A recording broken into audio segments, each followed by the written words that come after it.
4.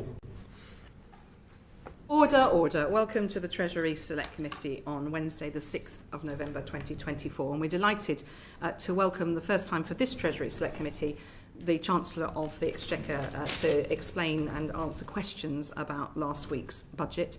And I think it is worth saying what a breakthrough it is that we have a first woman Chancellor ever, and proud we are to have her in front of the Treasury Select Committee. And Chancellor, that's the good bit.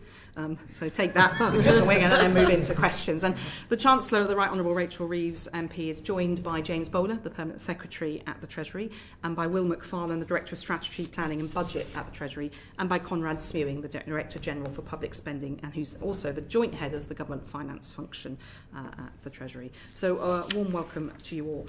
Chancellor, if I can just kick off, when you look at the OBR's approach and growth forecast for your budget plans, it's not as optimistic perhaps as you have been. So are you confident that you will see the growth that you've predicted and that you ran for election promising?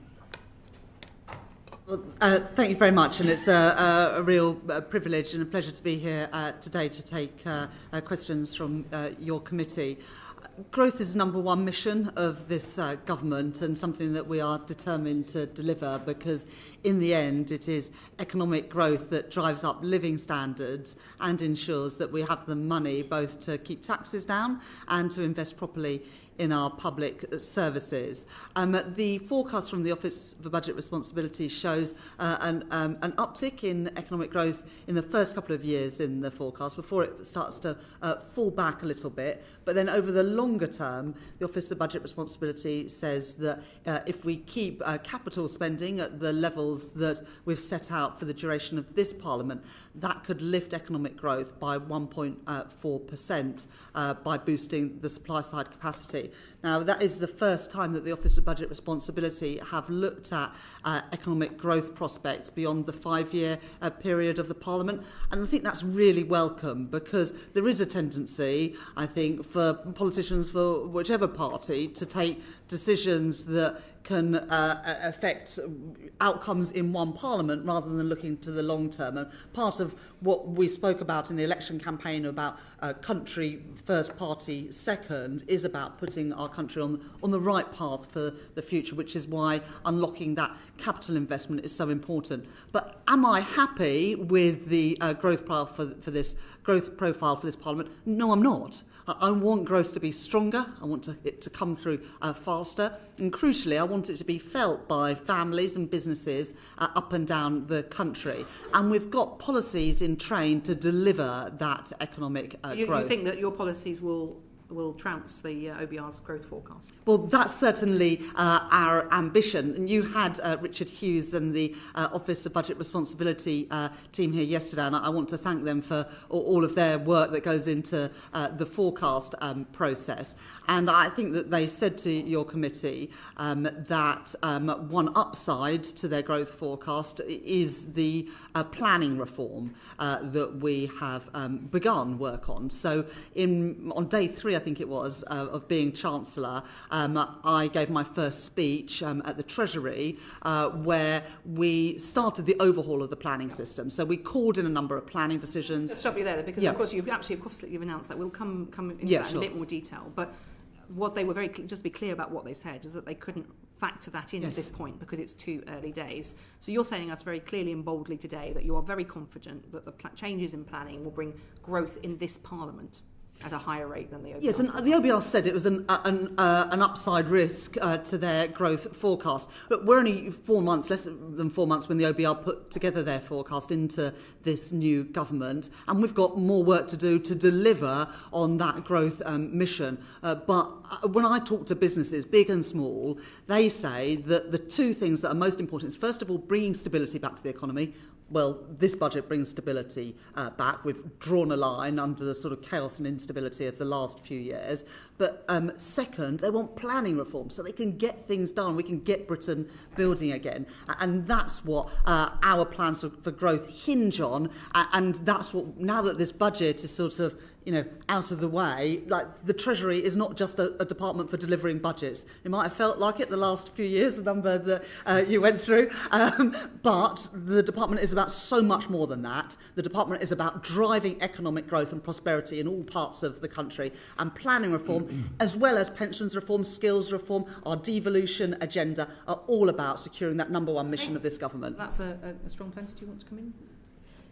Briefly, yes. I can come in briefly. So what Professor Miles was clear about is that they were not able to factor in the impact of planning reform into their forecast, which we took to understand to be that there were, as you described, an upside risk. But I'm interested in how you interpret that as only a positive, because I think it could be quite a big sensitivity as well. Yes, look, our growth plans are not just about planning, but I honestly believe after stability, planning is the biggest thing that we can do as a government to unlock growth, whether that's into energy infrastructure, digital infrastructure, transport. Just in specific answer to the question, you're seeing it as a positive. You're not worried about any downsides, about slow delivery on this. No, I think this is all upside because they don't take into account our planning reforms. And I just want to say that that's not a disrespect that I'm giving to the OBR. This is early on in the process. We're developing that work. We've already called in a number of planning decisions. We got rid of the effective moratorium on onshore wind. So, we're doing things, but the OBR want more evidence. They want us to do more to show the impact that our planning reforms can have. And that's a challenge for me and the Treasury and this government to show the impact that planning reform can have. I'm confident we can do that. Okay, thank you. John Glenn, MP. Thank you.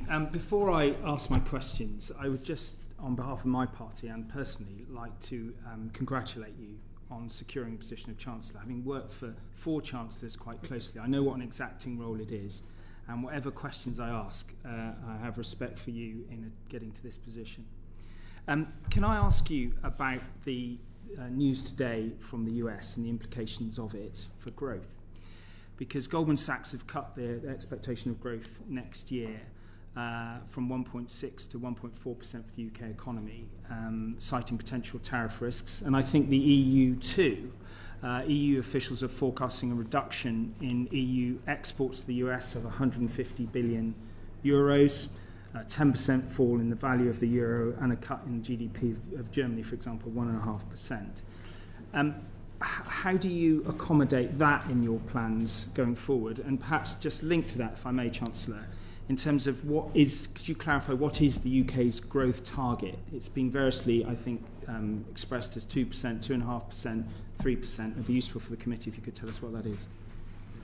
Well, first of all, thank you very much, John Glenn, for what you said. And we were opposite each other at the dispatch box for a number of years. And I think the esteem within which we hold you, my party holds you, and how much we enjoyed facing you, if that's the right word, across the dispatch box. And I look forward to taking questions from you today and in future of this select committee. I think it is too early to start making changes to forecasts for our economy because of the election of a president in the United States. But I would say this, our trading relationship, our economic relationship with the United States is absolutely crucial. The US are our single biggest trading partner. Trade between our two countries, I think, at £311 billion a year. So, of course, that relationship is crucial, and our special relationship obviously goes much beyond trade for our security and defence relationship as well. And I'm confident that those trade flows will continue under the new president. And indeed, President Trump has been president of the United States before, and we continue to have a strong and healthy economic relationship. And we, as a government, will continue to make the case for free trade. We are an open trading economy. We benefit from that with our trading relationships with Europe, with the Middle East, with Asia, and of course with the United States as well. You also asked about our growth target. Well, in our manifesto, our number one mission was to have the highest sustained growth in the G7 with good jobs and productivity in all parts of the country. And the reason we chose that metric rather than picking a number was because we saw in the last Parliament you have the invasion of Ukraine, you have a pandemic, and then an arbitrary growth number wouldn't be the right approach. So the reason we compared it with similar countries is because regardless of the shocks, those shocks are often global shocks, so it's where are we in the league table rather than an absolute number. Hey, can I just come back on that? And I totally respect day one. It's unrealistic to have a thorough view of that, but those are quite stark revisions to growth expectations of the UK economy by respected sources. And so I think it will be interesting to say the least, to secure a view from the Treasury about what those tariffs will mean. It seems to me we've got a US president who won't be facing election again, with a strong mandate and support from Congress. And if he goes down that route, the implications will be quite severe. Could I just, and I hear what you're saying about the growth target, could I ask about the interaction of the preparation for the budget with the growth mission boards? During the general election campaign, the mission boards were front and centre of what you were talking about.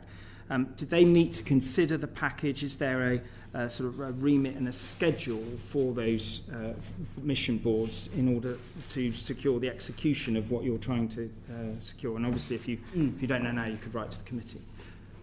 Yes. So look, on this point about the US, we're not just a passive actor in this. It's a trade relationship with the United States, and we will make strong representations about the importance of free and open trade, not just between ourselves and the United States, but globally.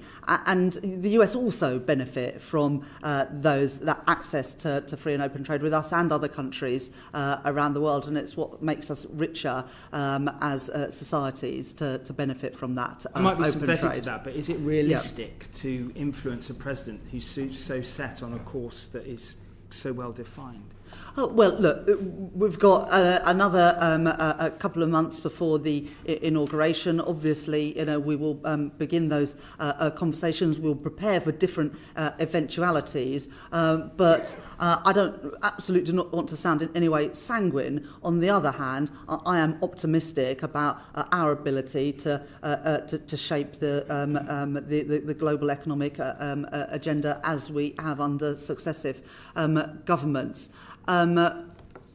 I've forgotten what mission boards. Oh, the mission boards. Yes, so we've had 2 or 3 meetings of the Growth Mission Board, which I chair. I think we've got about 4 or 5 permanent members of that, of other cabinet members, and then other cabinet members attend based on our discussions. The next meeting of the Growth Mission Board is later in November, and that is to discuss the role of place in our economic agenda. You will have seen in the budget last week the announcement of single settlements with the Greater Manchester Combined Authority and with the West Midlands Combined Authority. And our next meeting is taking place in Darlington, as you know, the Darlington Economic Campus. Yes, see you in Darlington soon, Lola McAvoy.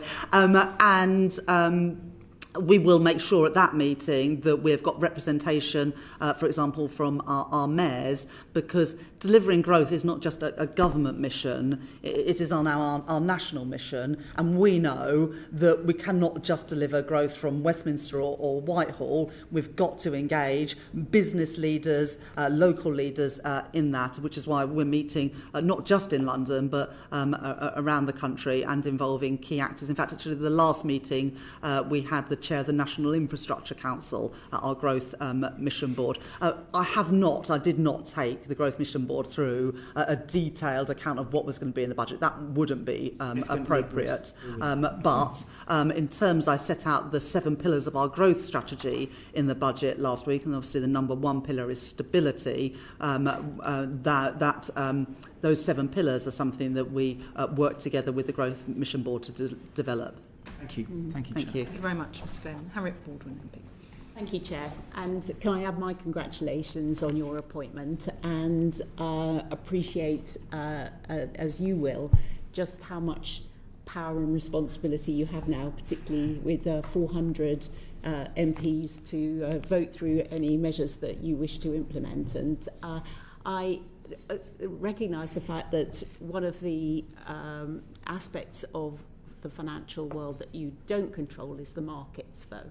And the Office for Budget Responsibility yesterday was telling us that the additional £350 billion of public spending that was announced in your budget has permanently increased, in their opinion, the level of interest rates and inflation. And what steps did you take before the budget to reassure yourself that at a time when the Bank of England's also selling gilts, that the gilt market would be able to cope with that additional level of public spending? We've had, I think, we had an auction of government gilts yesterday, and that was, very comfortably oversubscribed, which is very welcome. But if you look at the forecasts from the Office of Budget Responsibility, both for interest rates and inflation over the course of this Parliament, both of them are on a downward trajectory. If you take inflation, of course, it peaked at just over 11% in the last Parliament. The peak of inflation forecast by the OBR in this Parliament is 2.6%, but then it falls back to target during the course of this Parliament. And interest rates are also on a downward trajectory throughout this Parliament. We had to achieve a couple of things in the budget last week, which I was very open and honest about. We had to fill a black hole in the public finances to put our public finances on a firmer footing. And we also had to properly fund our public services. You know, obviously, Dame Harriet, you were chair of the Select Committee in the last Parliament. There hadn't been a spending review since 2021. On the gilt market more specifically, if I may, Chancellor, because I think there will be other questions that will come up on some of those other topics as we go through. Did you have conversations with the Debt Management Office, with the bank, about the capacity of the gilt market to absorb that extra issuance as a result of the actions that you took? Yeah, so I regularly meet both the Debt Management Office and also the Governor of the Bank of England. I've met both since the budget and talked to them regularly. I've met the Chief Executive of the DMO since the budget. I've spoken to the Governor of the Bank of England, and the week before the budget I had the opportunity to talk the Governor through the budget when we were at the IMF annual meetings in Washington together. And the announcement at the IMF meetings about the change to the fiscal rules that got the Speaker so upset with you, was that partly to prepare the markets for the impact of your budget? Was that following advice?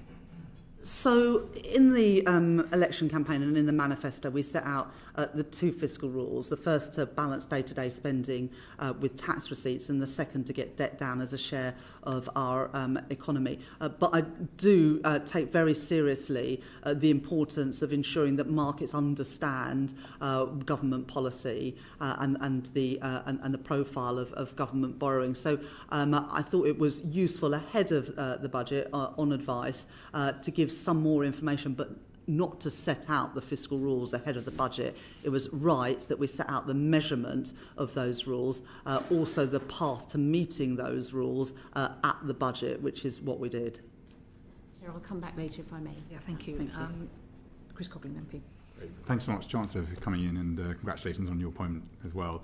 I very much welcome the government's focus on growth, but bond markets, gilt yields rose 10 basis points on Friday. That's highly unusual outside of the mini budget, and that would indicate to me that your ability to do a similar size fiscal event in the future is restrained. Talk about growth, and in the budget you rightly talk about the productivity crisis, and that one of the factors causing that is historically low public investment. So I was surprised to hear from the OBI yesterday that you're keeping public investment flat in the budget, despite this being one of the largest fiscal events in recent decades. So could you explain to me how you think about public investment and why it's remaining flat in the budget? Well, thank you very much, and we haven't had the chance to meet before, and I'm very much looking forward to working with you and taking questions from you in this committee. You had evidence yesterday from Richard Hughes, and I think he noted that the gilt market response was just a response to higher volumes of gilt issuances, and he added, I would say that gilt yields are broadly in line with that expectation, maybe a little bit above, but not significantly. And Andy King stated, I think essentially the gilt market now has reacted, and it was a relatively small reaction. So I think that just in terms of putting it in perspective, the market reaction last week. In terms of whether we would be doing something similar in the future, no. This was a budget to reset, to draw a line under what the OBR described in March as the last budget, the spending plans being worse than fiction. We're drawing a line under that now. There has been a reset. It means our public finances are now on a firm footing, and the trajectory of public spending is much more honest. So we're never going to need to do a budget like this again. This was a once in a Parliament reset so that we start on the right foot, and also to give businesses, families and markets confidence that we now do have our public finances on a firm footing, and set out the fiscal rules. We meet those 2 years early, and against the debt rule there's £15.7 billion of headroom in the final year. You ask about public investment. The profile that we inherited for public investment took public sector net investment from 2.5% of GDP in the current year down to 1.7% by the end of the forecast period. That would be a real terms cut of a third in public sector net investment during the course of this Parliament. That would have had, I believe, a profound impact on our growth potential as a country, and I didn't think that was a sensible path, because we've got massive opportunities as a country to invest in digital, in energy, in housing infrastructure, plus a desperate need, as we all know, to rebuild our schools and our hospitals. So we've taken public sector net investment back to that 2.5% of GDP average over the forecast period. That's £100 billion additional capital investment that wouldn't have happened under the previous government's profile. So I fully agree with you that cutting it would be damaging, but you're keeping it flat, and if that, surely this is a missed opportunity to increase it, given that you can't do that again.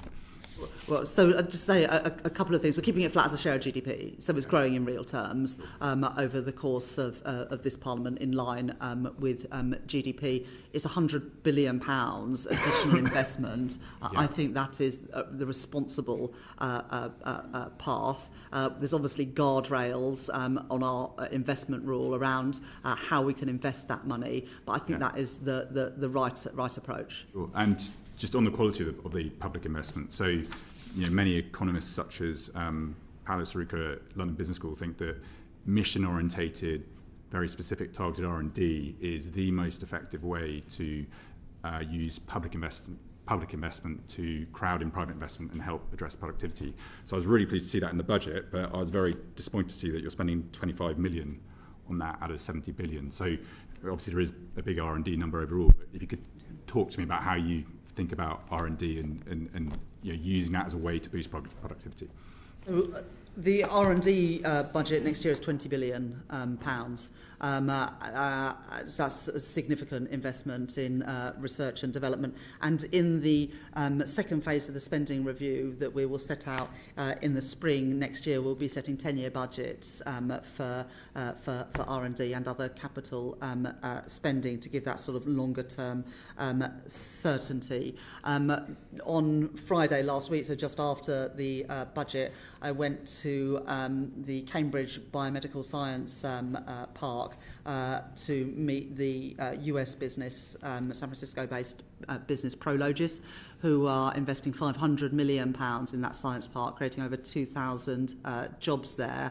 And they're investing in Britain because of our commitment to R&D spending. That was something they confirmed after the budget, which I think is a real vote of confidence, both in terms of our capital spending more generally, but also our commitment to R&D in Britain. Thank you very much. Yuan Yang. Thank you, Chair, and congratulations, Chancellor, on your historic appointment. I hope it brings more young women into our economics departments. The OBR's expectations of inflation are, of course, very much linked to its assessment that the UK economy is very close to productive potential and that there is very little slack in the labour markets and in the economy overall. Do you agree with this assessment that we're very close to our productive potential? And given the historically high levels and unusually high levels of inactivity in the labour markets, do your policies go any way towards remedying that problem? And if so, over what time period would you expect to see loosening and more productive capacity being added to the supply side of the economy? Well, thank you very much for that question and your kind words as well. So I think that the output gap is like measurement a point in time, as you know. And it sort of comes back to the first answer that I gave to Dame Meg's question about what opportunities do I think there are to grow the economy. And we want to grow the economy through what I describe as sort of modern supply side policies to boost the productive capacity of the UK economy. Now, planning reform is a really big and important part of that, because if we can invest in infrastructure, we can improve the trend growth rate, and of course, if we do that, then the output gap widens, and there's more scope to catch up with to the potential of our economy. But there are other areas beyond planning where we can do that as well, and you've picked on the issue of our labour markets. One of the reasons why I guess we have a small output gap is because we've got a lot of people who are of working age who are not working. And that is a tragedy. It's a tragedy for those people individually, many of whom, with the right support, could work. And it's a tragedy for our country because we are losing out on growth opportunities. And, frankly, we're also paying out more in benefits than we otherwise would have to. Now, I think I announced at the budget last Wednesday that we'll shortly be publishing a white paper, which is a joint DWP, Department of Health, and Department for Education white paper called Get Britain Working. And that's to address the problems, Yuan Yang, that you mention about how we can improve the supply side capacity of the economy by growing the labour market. And this is going to be a really important part of what we try and achieve as a government, to reduce the sickness bill, to help people of whatever age getting back to work, whether that's because of mental health, physical health.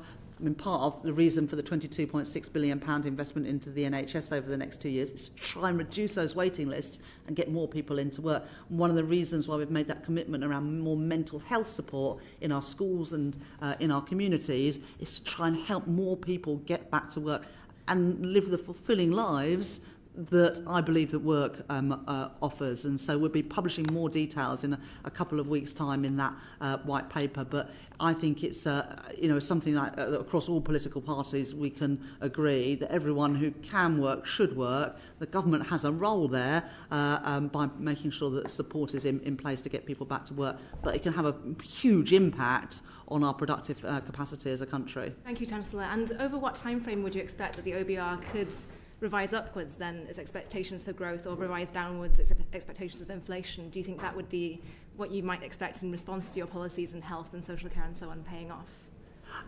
That's sort of a question really for them to answer. Our job is to develop the right policies and give evidence then to the Office of Budget Responsibility about the impact that they can have on potential growth in our economy. But I'm determined to stretch all the levers, whether it's on planning, on skills, on labour markets, on the pensions reform. And I'm going to be giving my first Mansion House speech next Thursday. We're going to be talking more about the growth agenda, including around pensions, building building actually on some of the work that the previous government were doing to try and unlock that long-term patient capital for start-up and scale-up businesses. You know, the opportunities in our economy, they really are immense, but we haven't seen it in our productivity and our growth numbers in recent years. I'm determined to turn that around. That's why we've got this cross-government growth mission board. It's why growth is our number one priority. We've already been able to unlock £63.5 billion of private sector investment through our international investment summit. There's a lot more to do to drive that growth, but I feel that we are getting there, and we're pulling all of those levers. Thank you, Thank you Chancellor. very much, Johan Young. Dr. Juman-Sander. Thank you. Good afternoon. I'd like to address a question to the officials, maybe to the Permanent Secretary to begin with. We saw that gilts fell during the Chancellor's speech, then rose afterwards. It would appear that after people had seen the OBR documents and saw the expected path of interest rates, what proportion do you think of the rising gilt yields to do with changing expectation of the bank interest rate, and what portion on other factors?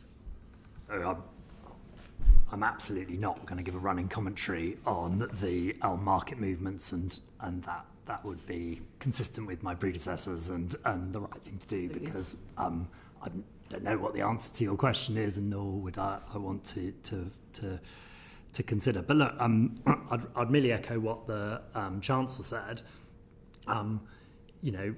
We've had strong auctions this year in what we've done. Those have continued after the budget. Markets are in an orderly fashion, and there's a lot of news out there at the moment. But essentially, what the budget did was set out the really important fiscal credibility and fiscal framework that we're following. It I think, put things on a long-term footing, where perhaps it'd been more short-term in the past. And I think that's deeply important. I'd pull out a couple of things in that. I'd pull out the fact that we are, for the first time in a while, measuring our fiscal rules ultimately over a 3-year basis rather than a 5-year basis.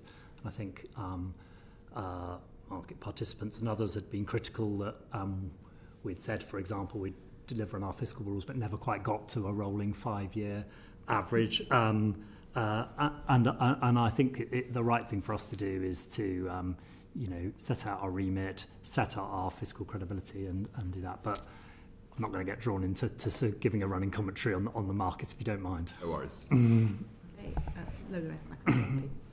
Thank you, Chair. Chancellor, I just want to say congratulations on your 800-year-old glass ceiling smashing. That was absolutely brilliant, and from all of the other maths women and girls, well done. It's brilliant to have you here. So mine's a question more broadly about the impact that this budget will have on constituents like mine in Darlington. As you said, you're familiar with Darlington, but across the country, we pledged a manifesto that was going to deliver on bringing down the cost of living for working people and increasing more opportunities in our region. So I just wanted to see what your view on the budget and the measures that you've taken this time and the impact that that'll have on people in Darlington and other constituencies. Well, thank you very much for your question, and I get to spend now even more time in beautiful Darlington because of the economic campus that we have there. And as I said in answer to an earlier question, the Growth Mission Board will be meeting there later this month. And it is fantastic that we've got civil servants who otherwise I don't think would enter the civil service because of that campus. And that means that we can have a more diverse range of civil servants bringing perspectives from all around the country. And I think that is really welcome in economic policy making and in policy making more widely. If you look at the measures in the EFO, the OBR forecast around living standards, there's some very positive news. First of all, real household disposable income, probably the key metric for living standards, increases by an average of 0.5% a year during the forecast period. And obviously that compares to sort of pretty stagnant living standards in the previous parliament, the worst parliament on record for living standards. If you look at other measures, wage growth is forecast to rise during the course of this parliament, and indeed GDP per capita, which had been on a downward path, is forecast to rise in this parliament by the Office for Budget Responsibility. If you look at some of the sort of specific measures that we are taking, the increase in the national living wage by, I think, 6.7%, taking it to £12.21 an hour. Also increasing the 18 to 21-year-old rate of the national minimum wage to £10 an hour. Obviously have a big impact, particularly at the lower wage part of the labour market, and that has a particular effect of women in the labour market, because sadly 54 years after the Equal Pay Act, it's still the case that women on average earn something like 14% less than men, and women are more concentrated in those very lowest paid minimum wage and living wage jobs. So that has a particular impact, the increase in the national living wage and the national minimum wage, on female workers. There's also some specific action we're taking, for example, around carers allowance, increasing how much you can earn before you lose your carers allowance. That's something that many parties spoke about, but particularly the Right Honourable Member for Kingston and Surbiton during the election campaign, that people worked extra hours as carers and then lost all of their carers allowance. And we've now increased the what you can earn on a weekly basis before you lose your carers allowance. I think it's the biggest increase in how much you can earn on carers allowance since 1976. And again, that is predominantly lower paid and often women workers who benefit most from that change. And also some of the changes we made around universal credit deductions are really important for lower paid workers. So it was previously the case that if you'd got into debt with the Department for Work and Pensions, 25% of your universal credit payment could be deducted. We've reduced that to 15%. That's worth, I think, up to £420 a year for families affected. And the impact on child poverty, particular family poverty, but particularly child poverty, could be really big. And so those are just some of the measures we're taking to try and address the cost of living crisis for families. Thank you. The only thing I wanted to follow up on that, so obviously you mentioned women in the labour market, and I know that Yuan Yang mentioned about getting people back to work. We know that a lot of women are forced out of work for childcare and for also because of the SEND crisis is actually forcing a lot of mums to stay home. I wondered what sort of time frame you might expect to see some of these people back in the labour market from the measures that we're taking. Yeah, thank you for asking that question as well. There is a section in our document, the autumn budget document, about women in the economy, which I'm really pleased about. I'm not going to find it.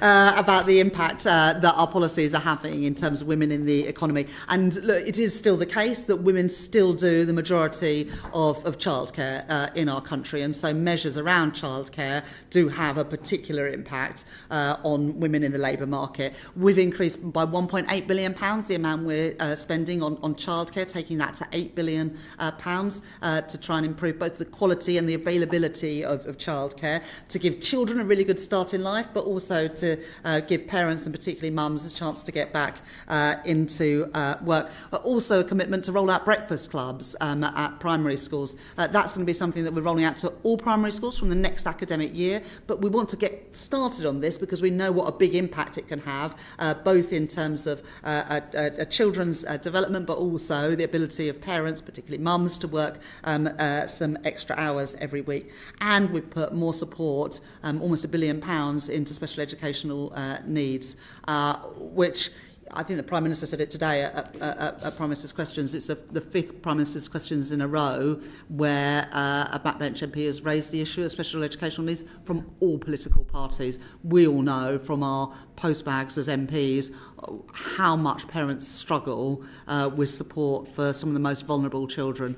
And obviously that additional money will make a massive difference to the lives of those children, but also we know it will make a massive difference to their parents as well, because the biggest stress as a parent is when your child is struggling at school, and if you know your child has got that extra support, that enables you to continue working as well. And we know otherwise a lot of kids with special educational needs drop out of school. That's a huge loss for them, but it also has impacts on their parents too.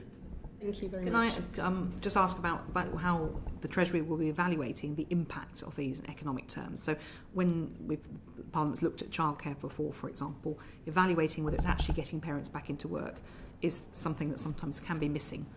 Is this something that you're making? I'm presuming the Chief Secretary will be partly responsible for this, but is this something you're writing in? Because you can sit here and make these promises, people on the ground want to see them, you want to see people into work, they want to see themselves in work, but are you going to actually make sure that the money is going to deliver that outcome? Mr. Smewing? Yeah. Well, so just pick that up. So obviously when the expansion of childcare was initially announced, there was a lot of analysis and work that went on with the OBR to make some assessments about what the impact of that would be. But to your point, the crucial thing is to have a proper impact evaluation of what is actually happening to that. That's going to be central to the DfE's rollout of that policy, and there are a number of ways that they'll look at evaluating that. It will take some time, obviously, for us to kind of gather a really robust evaluation. But as with all of these public policy interventions that we are doing, the sort of cycle of evaluation and then testing and then re-evaluating is going to be something that we will carry on following through. And then the other area that I think Ms Young wants to come in on as well is about the health money that's going in. A lot of money going in over the next 2 years into health. We know from bitter experience money can be poured into the health service and not always deliver exactly what's required. And the OBR warned just a degree of scepticism about whether the health money would actually focus on those who could get back into employment, because of obviously health priorities coming first. The money could, for instance, on hips and knees replacements, for example, could be focused on people who were never really going to get back into the workplace for other reasons, age particularly. So how are you going to make sure that investment is actually delivering on your workforce plans? Well, it wouldn't be right for the NHS to prioritise people based on whether they are in work or able to get back to work. But we have had commitment from the NHS that the money that we made available in the budget last week will enable us to meet our commitment of 40,000 additional appointments every single week in the NHS, taking us to those 2 million additional appointments a year. And the 40,000 a week will be able, because of the investment that we made last week, be able to achieve that in the first year of this government. And the first year up to end of March, or the first year of this government, so to July, that we'll be able to deliver those 40,000 additional appointments a week by then. And as I said in the answer to, I think, the question from Yuan Yang, we're going to be publishing in the next couple of weeks the Get Britain Working white paper. We expect to see more detail there. Yeah, and I think one of the things that I'm really pleased about with this white paper is that it's not just a DWP white paper, that it's something that we've worked across government. And this is the sort of value of these mission boards, really, because it does encourage that sort of cross team working, which has always been a criticism of government, that it works in silos, and we're trying to break out of that. The Holy Grail. We're only four months in, so I'll have to get an idea how it's going. But I think it is really important, because to get people back to work, that can't be something that DWP is going to achieve But the alone. health money will be, it's going to be a challenge. As you say, quite rightly, you can't instruct the NHS just to spend the money on people who might get back into work. So do you have any metric, or will you be developing a metric through this new the white paper that's coming out about how you're going to measure the impact of that money on Well, employment? I'm very happy after the white paper's published to come back and answer more questions, and I'm sure that the Work and Pensions Secretary would be happy to do that with the relevant Select Committee as well. But I think it's a really important point, because we all know that you can't just sort of spend your way to better public services. We've got to run them better as well. There has been a collapse in productivity in the health service since the pandemic, and we need to improve that. I think there are lots of reasons behind that. I think morale in the health service has been very low. There has been a problem with a lack of capital investment in public services in general, but particularly in the health service. I was at St George's Hospital in Tooting just last week ahead of the budget, and staff there were telling me that they're still using scanners and diagnostic equipment that was bought under the last Labour government, so 15 years ago, that should have been written off and obsolete by now, but they haven't had the investment to be able to update that equipment. And also the statistics about the number of wards and the number of beds on any given day that can't be used because of poor conditions in NHS settings. So we do need to improve those things. It's why... You're saying capital investment and the 22 billion...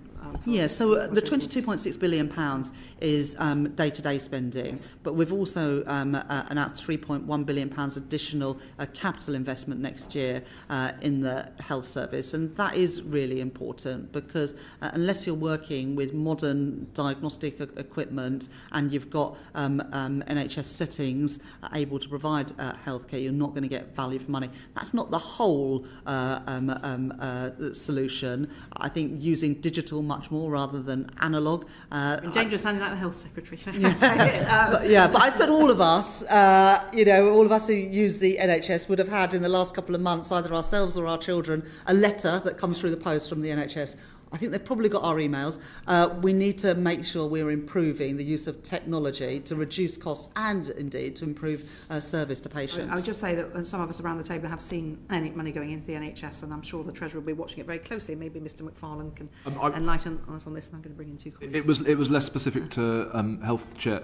If I may, though, linking a few of the questions from the committee about implementation, follow through, when will these things sort of impact? I mean, not only Mr Smewing's point about evaluation, Mr Glenn asked about the mission board.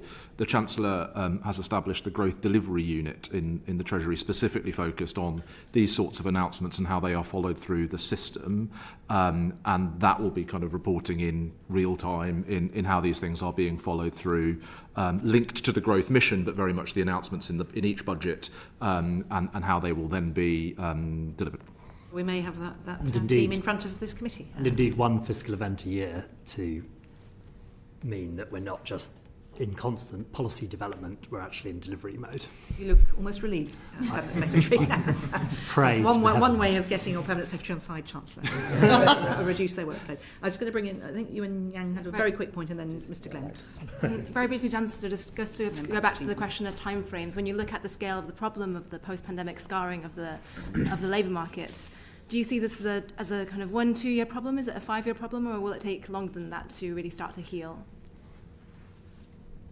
I mean, there's no time to waste. We're publishing the white paper because we know how important it is. We've been working at it over the summer and into the autumn. I think it'd be better for me to come back once that is published to give more evidence on that. But it is, as you can see, a really crucial part of our growth agenda. I think, Chancellor, you're one of an early witness who's keen to come back regularly on the number of options you're giving us. So we may well. No, I had a choice. Indeed, you don't. But I'm putting it politely as your first time appearance. So. Thank you, Chair. Mr. John Glenn. Yes. Could I ask Mr McFarlane about the mechanisms for accountability for expenditure? I mean, I recall numerous times where, in the run-up to any fiscal event, there was another call on extra resources for the NHS, probably absolutely necessary, but there was never a mechanism to assess the productivity of that investment and to hold people accountable for it, be it other ministers or have a transparent mechanism that would allow you in the Treasury to say, right, we put this money in, we got these outcomes. And I think in particular with health, and I recognise what the Chancellor said and what the government's trying to do in terms of the backlog, but there is of course a danger that the backlog principally from the COVID experience will be cleared, but there won't be clarity on where money is spent efficiently going forward. Do you have any thoughts on how, in the constant process of iteration, you can create structures that actually bring that accountability? I may on this one, but defer to Mr. Mewing, Mr. Glenn, if that's I right. sense as a former Chief Secretary. That's right. So it's obviously a very, very important question. I'd distinguish two different kinds of things. One of them is sort of impact evaluation of new policy initiatives, which I talked about a minute ago. The other one is like performance measurement and tracking the performance of of public services as the money is going in or as investment is taking place, tracking the efficiency and the productivity of those things.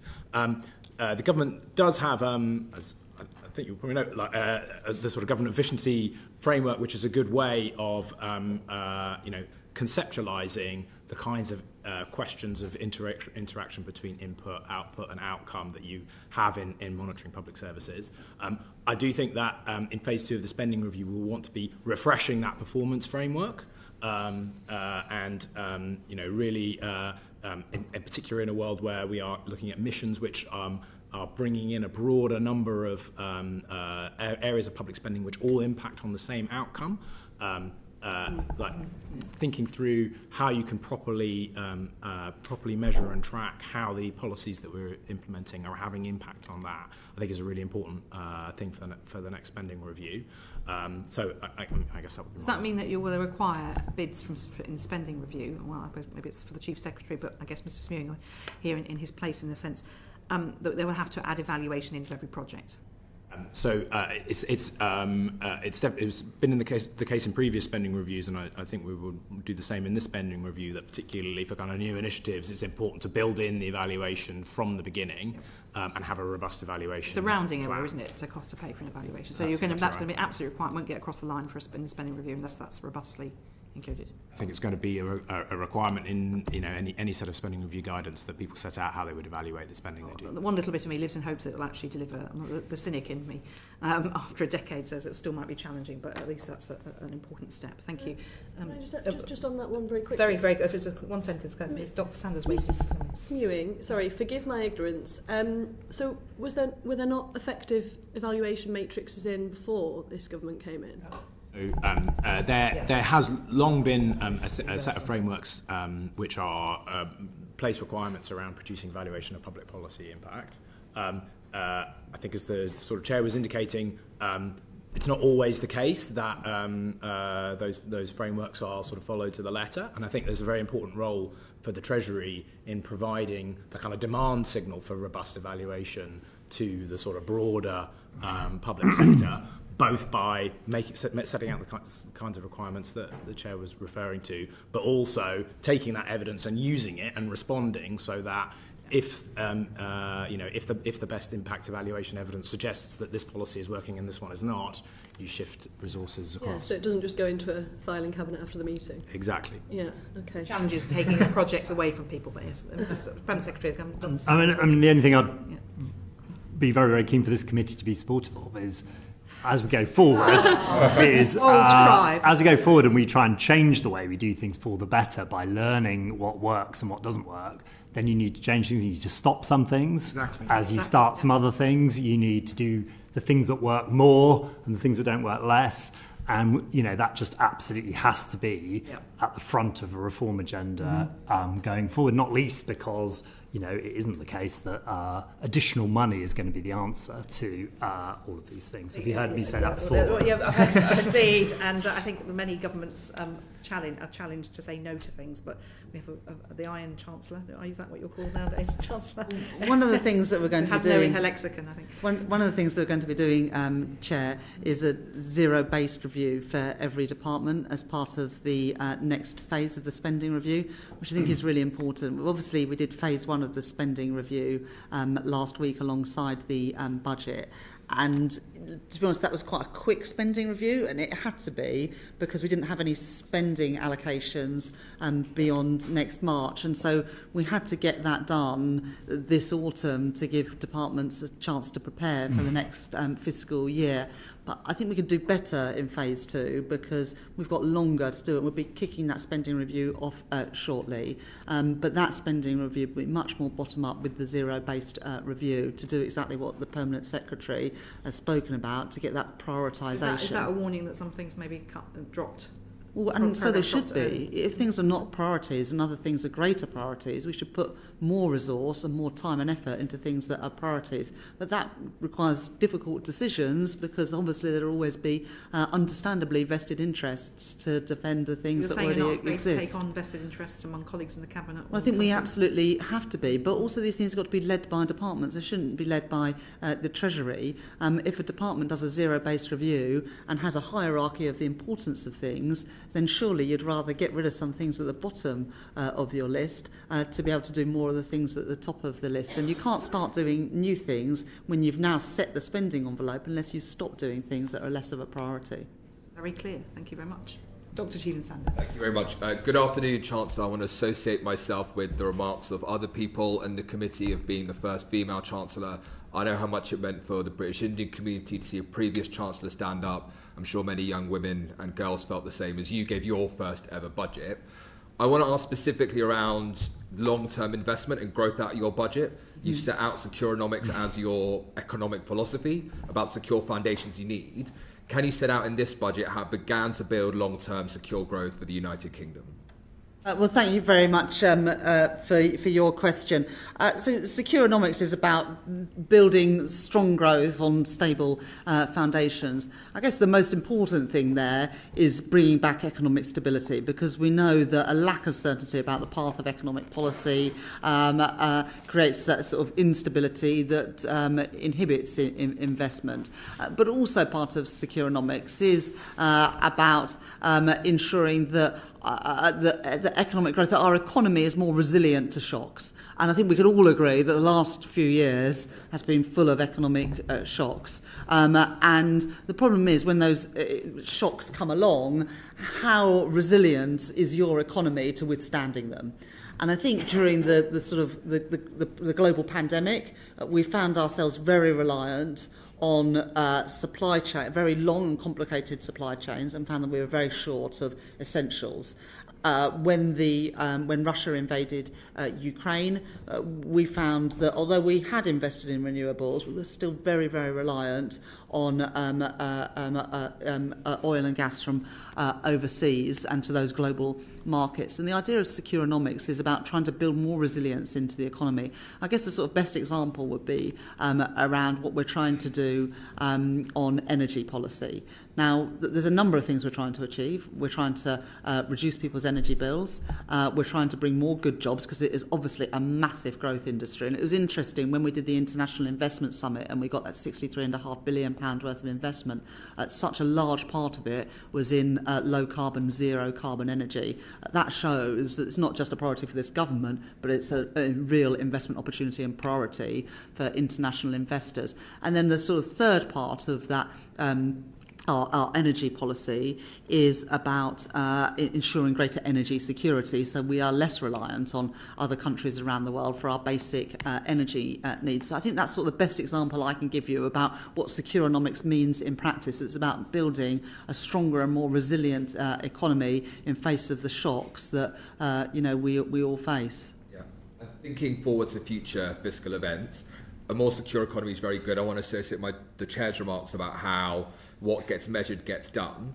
How can we ensure this kind of measures to increase security are included in future forecasts? You've mentioned energy, for example. There will be others. This will be about limiting the downside risk to GDP.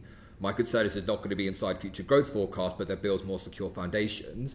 Will you consider kind of building those into future forecasts, and maybe the officials also might want to feed in at that point? Mm-hmm. So I think one of the really important innovations with the Office of Budget Responsibility is these longer term forecasts. I think that is just so important to try and foster not just for this government, but future governments as well, a longer-term approach when it comes to policy making. It's no good just to do things that will, speed up a bit of growth for the next few years. We need to be making those long-term decisions in the national interest, and that's the purpose of having those longer-term forecasts. But also, and I guess it sort of comes back to John Glenn's question earlier about what GDP target are we chasing? I do think it is important that we look at how we perform compared to similar countries, because the shocks that we face do tend to be global in nature, and I think that's something that will continue in the years and decades to come. It's about how strong and resilient are we in the face of those shocks, and Securenomics is about trying to ensure when the next shock comes along that we have done more to build, for example, those more robust supply chains, etc. I just like coming back on the question that John Glenn as well was asking about at the beginning about the United States. One thing about Securenomics is about caring about where things are made and who makes them and who owns them. I don't think that's about being protectionist. It's about being a realist in economic policy making. I'm not in favour of of new tariffs against countries, but I am in favour of trying to do things more with countries that share our values and building, for example, critical mineral supply chains across countries. The Five Eyes, for example, who have that collaboration in the sort of defence space. Also think about how we can use that in the economic space as well. And I think that as the sort of nature of the sort of global shocks and alliances are changing, we should be mindful of that when it comes to economic policy making as well. Very helpful. I think one final question, if I may, on global shocks. You have written in your, I think it's your May's lecture, or you said in your May's lecture, that the growth model built upon geopolitical stability is resting on shallow foundations, and clearly this is a far more unstable world. I don't expect you to have like a fully formed out answer to this question, but there is a debt crisis in Africa at the moment, 32 of those nations spending more on debt repayments and health. That's going to have impacts there, but also impacts on our growth here at home. Will you consider kind of measures to address it, specifically given the amount of private creditors that hold that debt within the UK? A brief answer, I think, on this. If that can. Yes. I was just going to make a joke at my own expense, actually. So the May's lecture was the longest speech I ever gave until I delivered my budget. Just on this issue around African debt and the debt crisis, I think as one of the largest providers of official development assistance across the G7, I do think we are playing our part in pressing for steps to avoid a new African debt crisis, supporting vulnerable countries where debt repayments are crowding out investment in tackling poverty and indeed in tackling the climate emergency. We're an active participant in the G20's Common Framework Initiative to assist developing countries with repayment problems. We've already supported Chad, Ethiopia and Zambia, but we know that the current process is too slow, so we're pushing for a more timely coordination amongst international partners. I'll just pick up on one point that came up with Mr. Glenn and Dr. Sander. You said that the UK is not a passive actor in a relationship with the US. You also said you don't want to see it put tariffs up unnecessarily. But would you retaliate if the tariffs were imposed on the UK? We're not in that world, and I'm not going to speculate. Okay, thank you very much, Lucy Rigby. Thank you, Chair. And Chancellor, I want to add my kind words to all of the other kind words this afternoon. I would add, I know that you're keen to go to Darlington, but in 1205, the Treasury, King John moved it to Northampton. Just for you to bear in mind. Yeah. So, Chancellor, I wanted to just to follow on the investment piece, the public investment piece. The OBR assumes certain time lags when it comes to the benefits of public investment. Do you have a view on the duration of those time lags? I'm conscious that you said right at the start of this session that you want growth to come through faster, but is the government intending to do anything to try and ensure that those benefits of public investment are felt as soon as possible? Yeah, so there are sort of two types of capital investment that were prioritised in the budget last week. The first part was those things where we can really crowd in private investment and look to grow our economy and seize some of those huge opportunities. I think probably the best example of that was what we've done around carbon capture and storage in Merseyside and Teesside, where £21 billion over 25 years of public investment is crowding in now £8 billion of private investment, and of course that will unlock more investment in in the years to come, creating, I think, 4,000 direct jobs and securing something like 40,000 jobs in the wider energy-intensive industries. That's something that's only possible because of the change in our fiscal rules to unlock, as I said in my answer to Chris Coughlin's question earlier, the £100 billion of additional capital investment during the course of this Parliament. But there are other examples in the budget of growth enhancing, directly growth enhancing investments that crowd in private investment. And indeed, the National Wealth Fund that we've capitalised, that will crowd in tens of billions of pounds of private investment. And we worked really closely with Mark Carney, but also with Venkat from Barclays, Amanda Blank from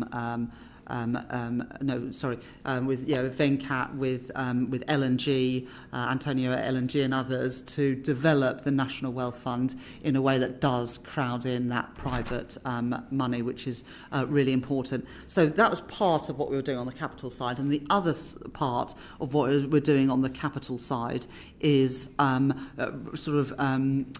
the fabric of our public infrastructure. So particularly the investment in the NHS capital, particularly around diagnostic equipment, but also the 500 new schools that we've committed to refurbish during the course of this Parliament. So sort of two types of capital investment. And in terms of the benefits being felt, the first benefit, I guess, is like through the process of building, creating good jobs, paying decent wages. And the second is with that new capital comes new opportunities, whether you're a patient in the health service, a child at a school, or indeed whether you are working in ceramics or glass making or steel that benefits once carbon capture and storage is at scale and up and running. One of the things, though, and this sort of goes back to the sort of the fiscal rules that I set out in the budget last week, separating out capital spending from day-to-day spending. I think in terms of the sort of long-term impact of this budget, this is more important than anything else, because under the previous government, capital and day-to-day spending were treated the same in terms of the fiscal rule. The rule was 3% deficit, 3%, and it doesn't matter whether it's capital or day-to-day spending. We've said that we will balance day-to-day spending with tax receipts. That is a really tough fiscal rule. It wasn't one being met by the previous government. We are determined to meet it, and the OBR say we're going to meet it 2 years early in the third year of the forecast period. But then a combination of that and the investment rule that says you can only borrow to invest but get debt down in the fifth year, moving to the third year of the forecast. And that's what unlocks this £100 billion. But also what this rule stops you from doing, which has been, I think, a big mistake in the past, is shift money from capital to day-to-day to plug gaps in day-to-day spending. And the problem with doing that is you're always just putting off difficult decisions, and you are making every budget and every spending review harder than the last one because you haven't made those capital investments to improve the productivity and the efficiency we're of well our public worn services. on those arguments on this committee. And Chair, if I might follow up, so I'm conscious, Chancellor, you've changed your the debt metric to net financial liabilities. Can you just tell us a little bit about why you think that's the most appropriate measure relative to the prior measure, but also perhaps relative to public sector net worth? So look, there is sort of a whole spectrum of acronyms to choose. We've decided to spell it out in full. From very user-friendly. Snuffles. Look, public sector net worth would have created even more space. But I think public sector net financial liabilities is a target that is already measured. It has been measured since 2016 by the Office of National Statistics, and it's something that's been forecast by the Office of Budget Responsibility as well since 2016. So it is I wouldn't quite go as far as saying well known, but it is something that is out there, measured and forecast already. It's not something that we are just introducing from scratch. So it's got some sort of pedigree. it is a broader measure because it takes into account the benefits of investment, not just the costs, and looks at the whole balance sheet of financial assets on the government's balance sheet. So I think it is a wider but a more honest measure of the government's liabilities than the previous PSND measure. So we thought that it was an appropriate measure of the debt to target, and of course we are targeting to bring that down as a share of our economy.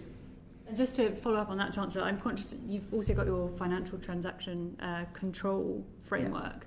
That, as I understand it, is intended to ensure that you provide value for money. Can you just explain a little bit about how value for money is going to be ensured via that framework?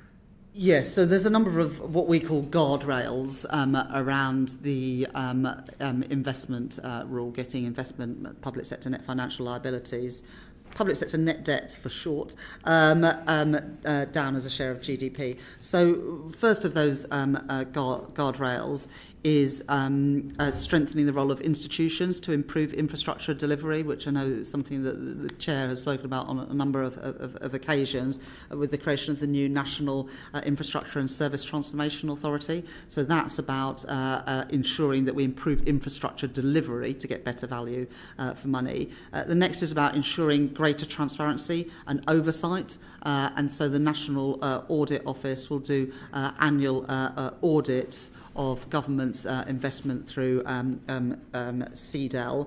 The next is all large-scale financial transactions and guarantees would be delivered by expert institutions, arm's length, independent from government, through the National Wealth Fund, UK Export Finance and the British Business Bank. So it's not government, it's not me or the Chief Secretary deciding on the investments, it is those independent bodies. And then alongside that, we've got the updated Charter for Budget Responsibility, and that sets out responsible and some of the common sense reforms to the fiscal framework. So as the Permanent Secretary said, moving to one fiscal event a year, committing to hold a spending review every 2 years, setting minimum budgets of 3 years to avoid cliff edges, but crucially setting 5-year capital budgets that will be updated every 2 years. Because one of the things that people say to me time and time again, what adds costs to infrastructure investment and any big investments is a constant changing of the priorities.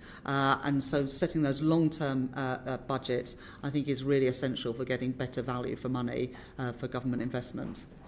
Just to add, Chair, to the Chancellor's explanation of the move to net financial debt, I mean, that has enabled, as the Chancellor explained to Mr Coughlin, to move immediately back to sort of 2.5% of GDP spent on public sector net investment and sustain that over the Parliament. And Ms Rigby, you asked about the time lags that the Office for Budget Responsibility have talked about. I mean, I think in their analysis, they have explained those time lags, but that's why it's so important. They have also done this longer-term analysis of sustaining that level of public sector net investment, being unambiguous, the whole budget package being therefore unambiguously positive for GDP within 10 years, and as the Chancellor spoke about at the start of the session, this 1.4% benefit to GDP from this higher sustained level of public sector net investment over the long term. And that's really important, their new analysis that they've provided, despite the time lags. Yeah, I mean, Chair, Mr Coughlin, and I've just come very quickly, Mr McFarlane. That 2.5%, how? Well, I shouldn't know this off the top of my head, but how does that compare to other countries with better productivity performance than us? As in, what would be a healthy level, an optimal level of public sector investment for us, say, Germany or France? Mr Smewing? At the moment, we're the only G20 economy with investment, public and private, of less than 20% of GDP. And the way that we are structuring our capital spending, particularly through the National Wealth Fund, is about crowding in private investment. So you should see the two together.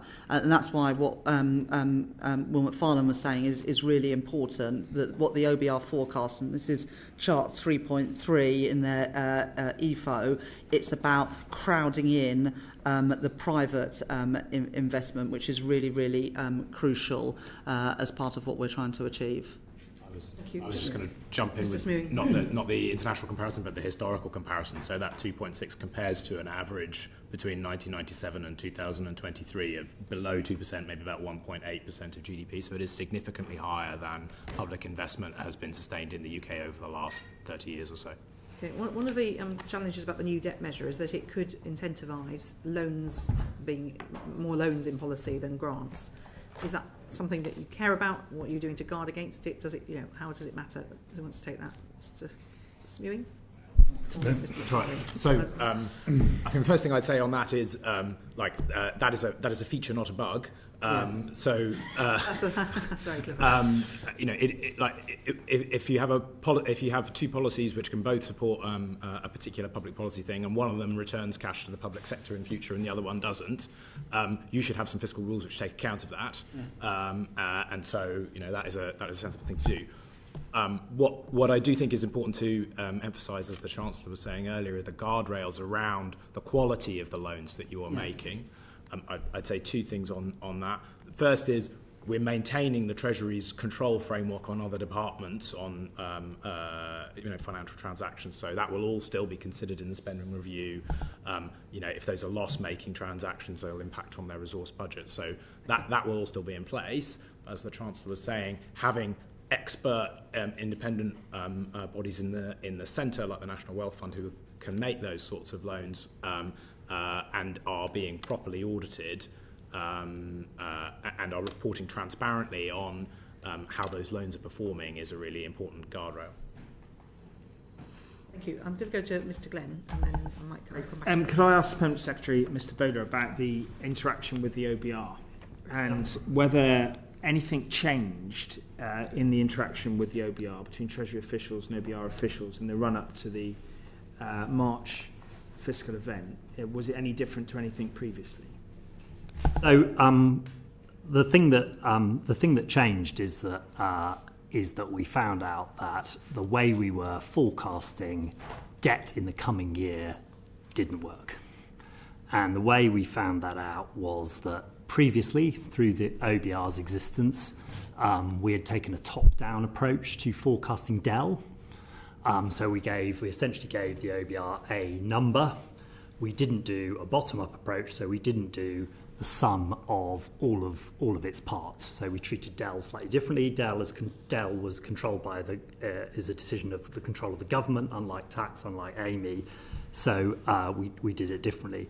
That had worked, as I think you heard evidence on yesterday, perfectly well in previous years, but it meant that there was a built-in assumption that if you did have pressures in year, those would be offset either by offsetting savings or by underspends. And what we found out was that was not the case in 2004-05. Neither of those things materialised. Both in February, where the OBR recorded, and as the evidence we gave them, that there was a £9.5 billion pressure, and then throughout 2004-05, where we've published a document that sets this out perfectly clearly, that where we were in the budget at 16 billion, then ultimately by July at 22 billion. So those pressures grew, and the offsetting savings didn't follow, and that is why we've changed our framework, and that's why we said in July we needed to change our framework, and that's why the OBR did their review. They came up with their recommendations. Chancellor and ourselves have accepted them. I would like to take, if I may, an opportunity at this point to clear up something that did come up yesterday in your evidence, which is quite important to me. So there was a question about whether we acted within the law in this thing, and it's important to me to point out that I think we're clear that the Treasury did act within the law. Indeed, it's because the law is more about what the OBR have the right to ask for rather than what is provided to them of our own initiative that we've needed to strengthen the framework as we are.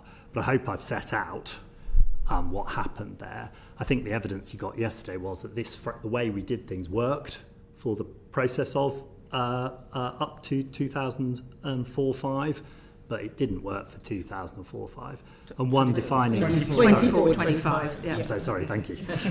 So many numbers. And I think the one defining feature of that year is that it was the last year of a spending review. So we'd had the spending review set in in 2021.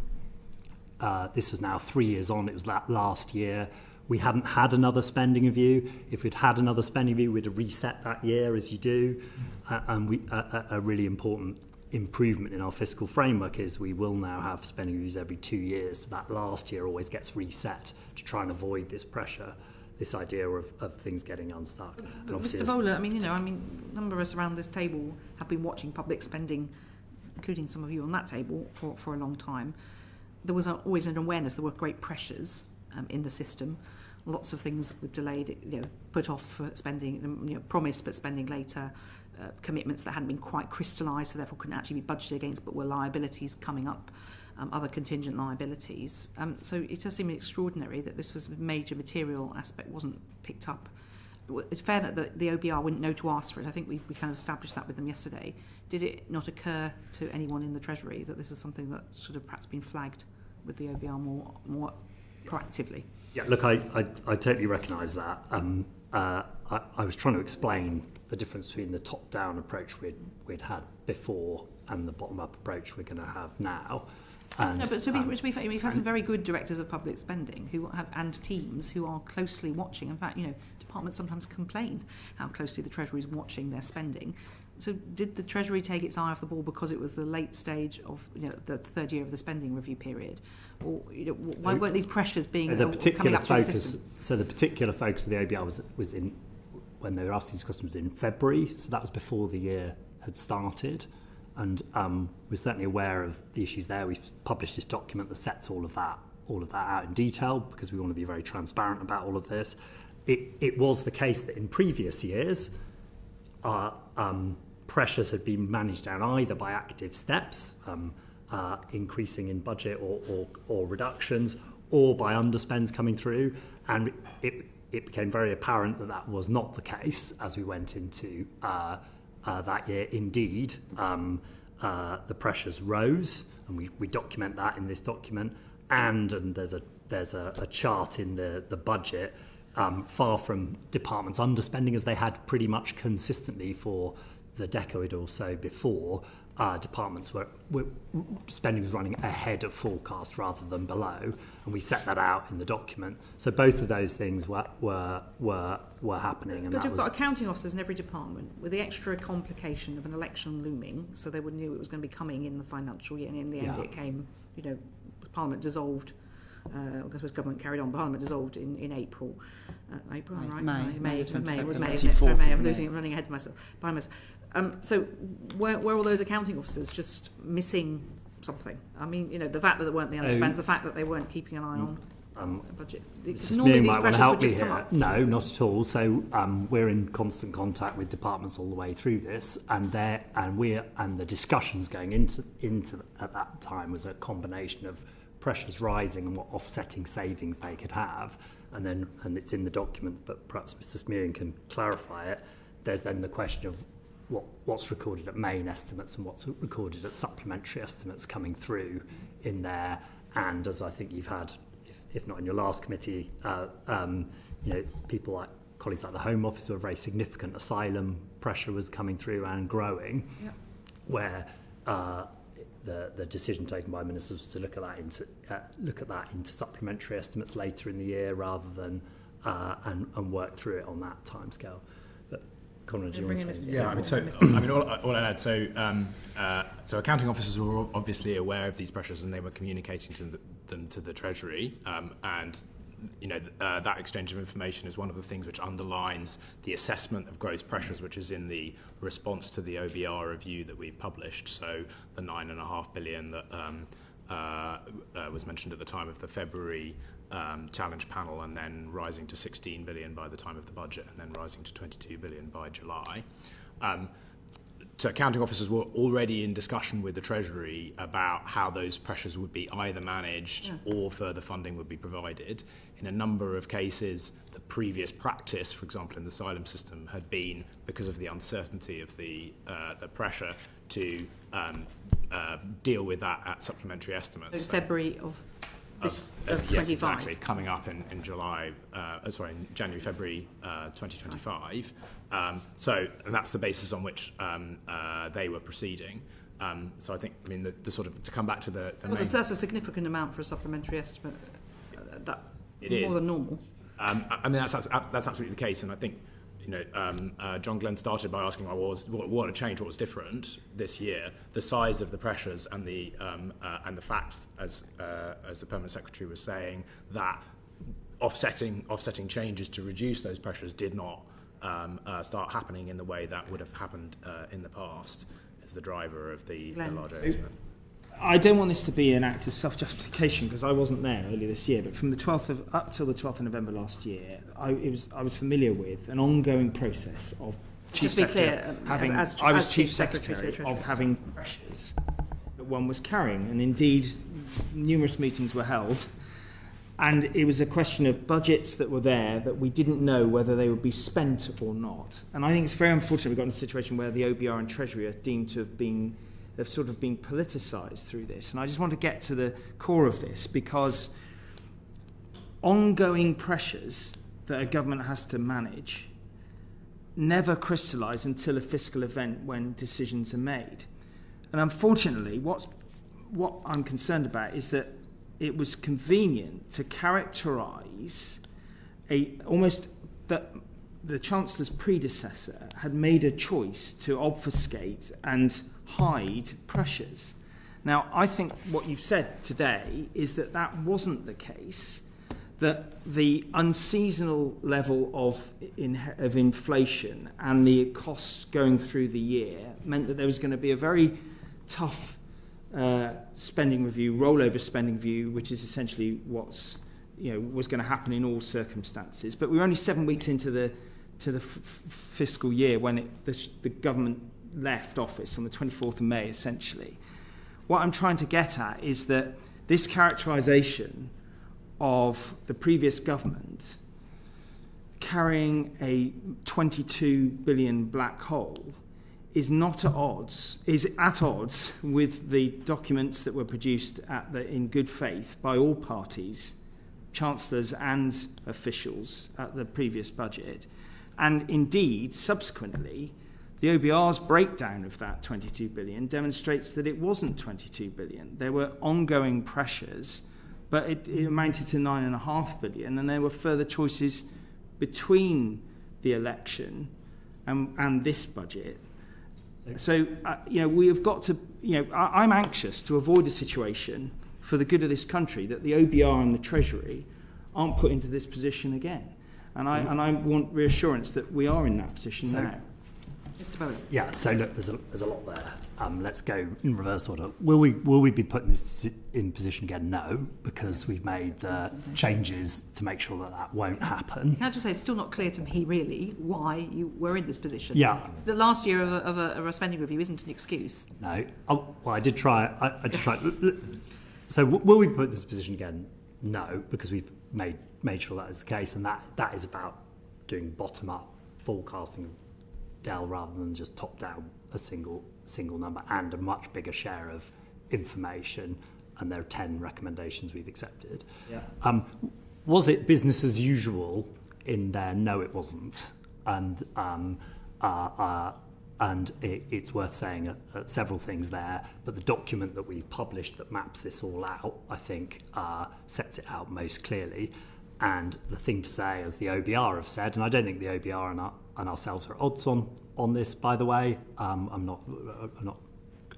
don't revile from the OBR's review, and I don't think we disagree. The OBR, the number of pressure was high, very high, in February at that level, at 9 billion. And what I've tried to set out is you would expect through offsetting savings, decisions taken by ministers to reduce that pressure, and you would expect underspend to come in, and we'd had a long history of departments to underspend. So those two things to bring that number, that did not happen. So those pressures rose, and you can see... That wouldn't have happened routinely outside of the preparation for a fiscal event. It was just, that was what the business of a Chief Secretary and a Chancellor would do. You'd expect that to happen at name, but I wouldn't characterise it as business as usual, and that's why we've made the changes we've had, which are, important. I don't, the issue of the legal issue, which is important to me. What I think we're seeing here, I don't think we're disagreeing with the OBR at all. We had very sensible conversations with the OBR through this. What we're seeing is the OBR framework evolving and strengthening to make sure that this doesn't happen again. It's always all right after the event. I'll just say that the memorandum of understanding, though, between the Treasury or the government and the OBR is that government departments will proactively provide relevant information to the OBR. Do you think that they met that? Or you met that? Look, absolutely, I think it would be the case, hence why we've changed the framework, that we've done things differently for this last year, given what we know. So yes, I mean, that's why we've changed the framework. Chancellor. Thank you very much, Chair. When I arrived at the Treasury that first weekend, it was made really clear to me that the starting point for my inheritance was not the forecast in the budget from March, and that the actual spending that was happening was significantly higher than that. And you can see that in the monthly public sector finance figures, because in the first 6 months of the year, they're running at £11 billion higher than the OBR were forecasting back in March. And that was already the case. Just outline what you think the pressures that were put to you were, what the spending. Well, we have published now the line-by-line breakdown of it, but two of the biggest components of it was a £6.4 billion unfinanced pressure in asylum. And this wasn't just a pressure, this was something that was being paid for every month with no plan to bring it down. In fact, it was rising. And the second was... that was known, that was a big pressure before. It wasn't known going into the election. It was something that was given to me when I became Chancellor that weekend, the £6.4 billion overspend this fiscal year. And that was a number that was increasing, not decreasing. And the second biggest component of that £22 billion overspend was £1.9 billion of payments to private rail companies because passenger numbers were not at the levels that were previously predicted, and that was something that was being paid out to those companies. Those were the two biggest components of the overspend. So it was clear when I arrived at the Treasury that the baseline was not the March forecast, but on spending was actually these much higher numbers.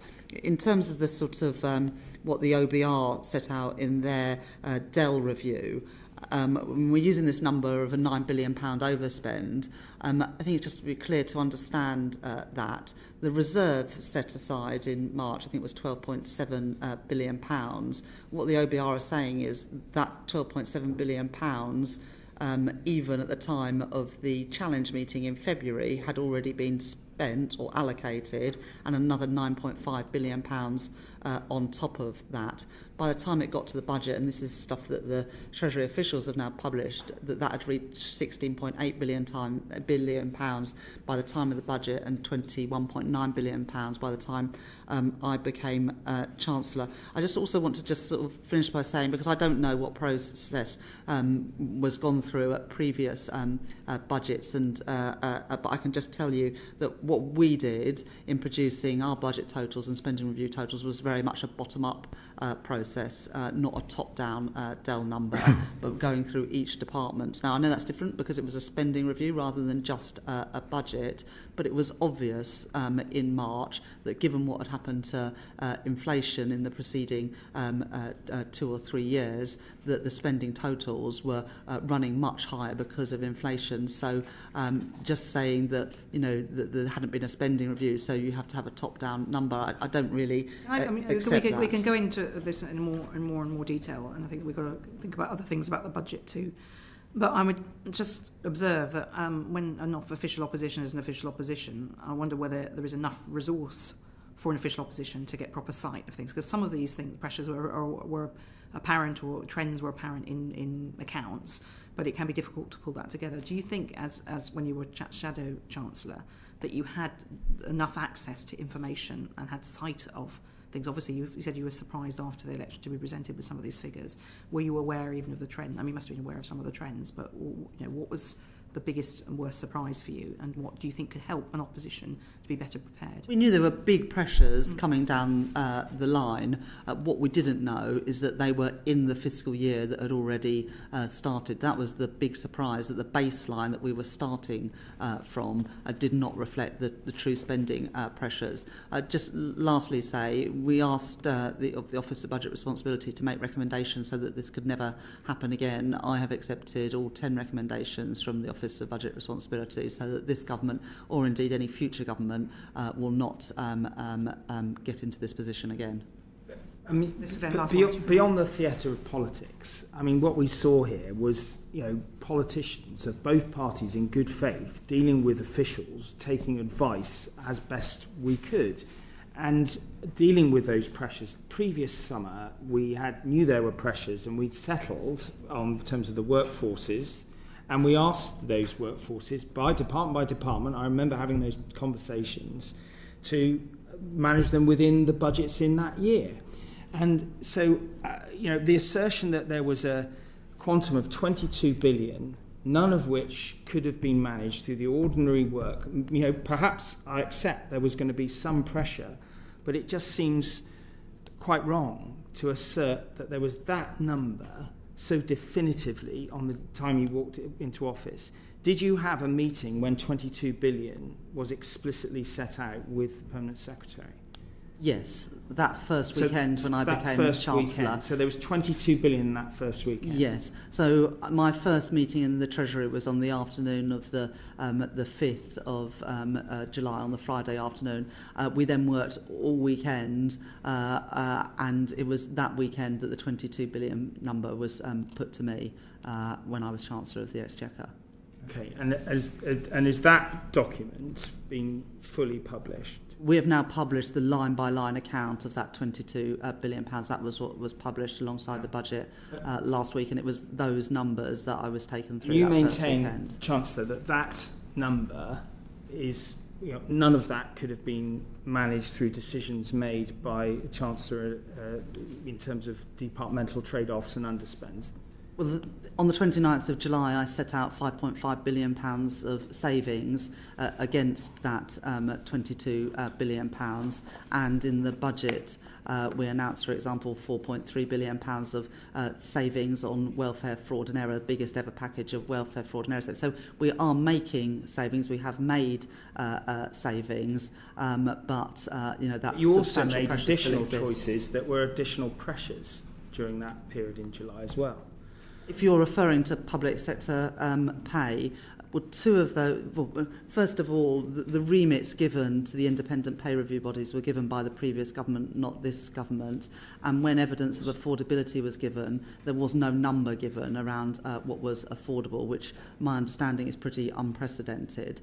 So the independent pay review bodies reported in good faith, and at least two of those recommendations were presented before the general election was called on May the 22nd at the Ministry of Defence and for schools. And so those pressures were known by the previous government. The remits were set by the previous government. Yes, but as you will be advised in subsequent years, the choreography of when you settle is part of the process of resolution. Because if you settle one by one, then you create a dynamic to those resolutions. So it's not unreasonable to have two back and hold them back until you've got the others. I'm not suggesting that they should have been settled before the election. What I am saying is that those pressures were well known by the government at the time of the general election. Thank you for answers. Okay. Thank you. Thank you. We could go on about this at length, but I think we will now pass to Harriet Baldwin. We're a completely different subject. Exactly. To move it on a bit. I want to go back to the IMF again, and it struck me as they welcomed your budget with the sustainably raising revenue quote over the weekend. How many of the measures that you've adopted, Chancellor, are from their Article 4 report on the UK economy, and how many things they set out in that report that are part of the framework that you're working with. I'll list them for the record: the relaxation of the Greenbelt restrictions, the enhanced role for the Office for Budget Responsibility, moving to an annual budget cycle, upskilling the workforce, including more assets in the inheritance tax net, bringing the tax rates on capital and labour closer together, crowding in private investment, and more regular spending reviews. And these are all the IMF recommendations that you have taken forward into government. I note, though, that there are a couple of big ones that you've stayed well clear of, and I just want to probe on those two big ones.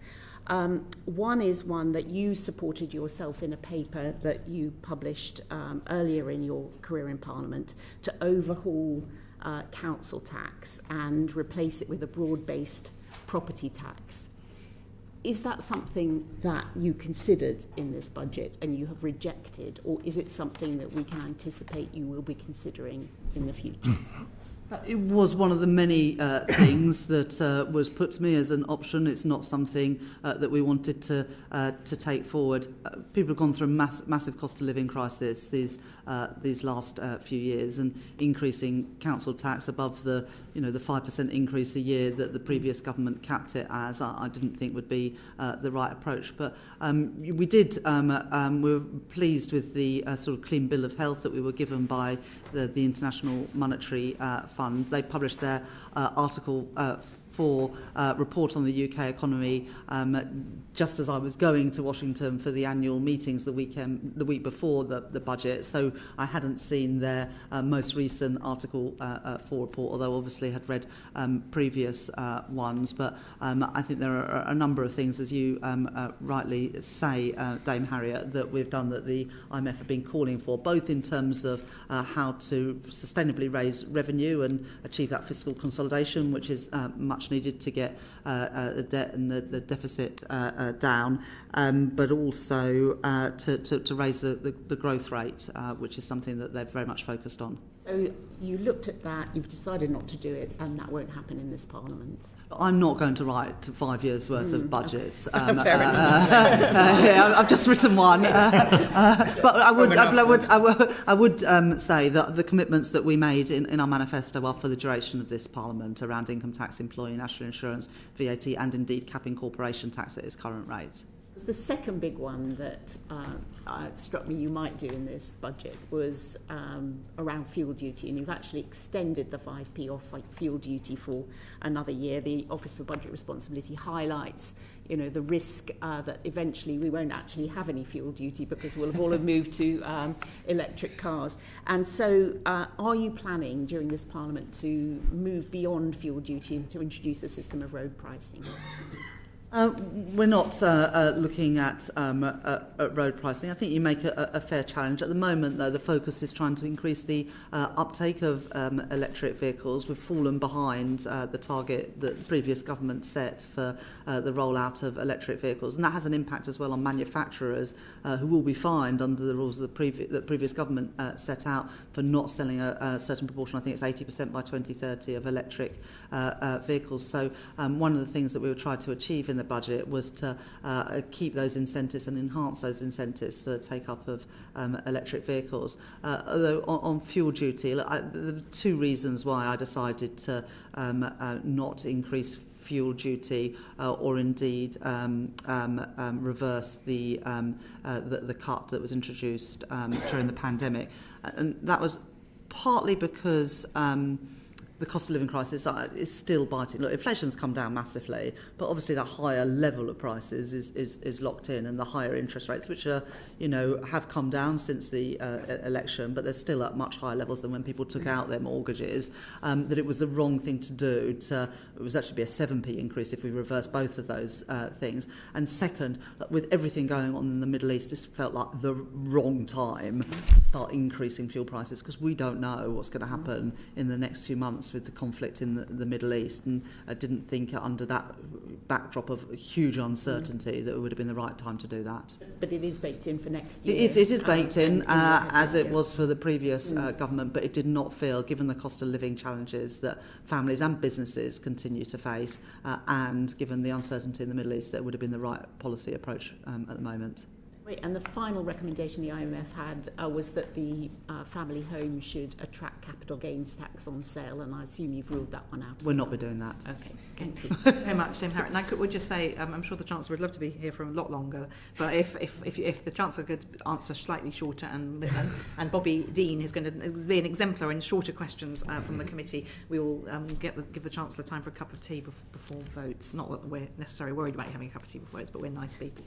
So if we can be a bit sharper, that would be helpful. Mr. Dean. Best Chair. And can I add my congratulations to you as well, even though it's late in the meeting. I haven't had a chance to say it yet. I want to move on to employer national insurance contributions. I know there's been a lot of conversation around it, particularly focusing on the OBR's forecasting in relation to it. They talk about the effect on wages and employment. There was lots of discussion yesterday how they see this as a key drag on the growth forecast as well. And obviously results in declining revenues over the course of the Parliament.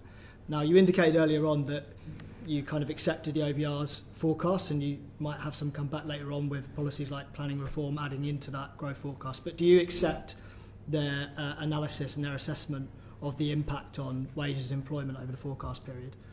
Well, thank you very much, and we haven't had a chance to work together before, and look forward to taking questions from you today and in the future on this select committee, and congratulations on your election.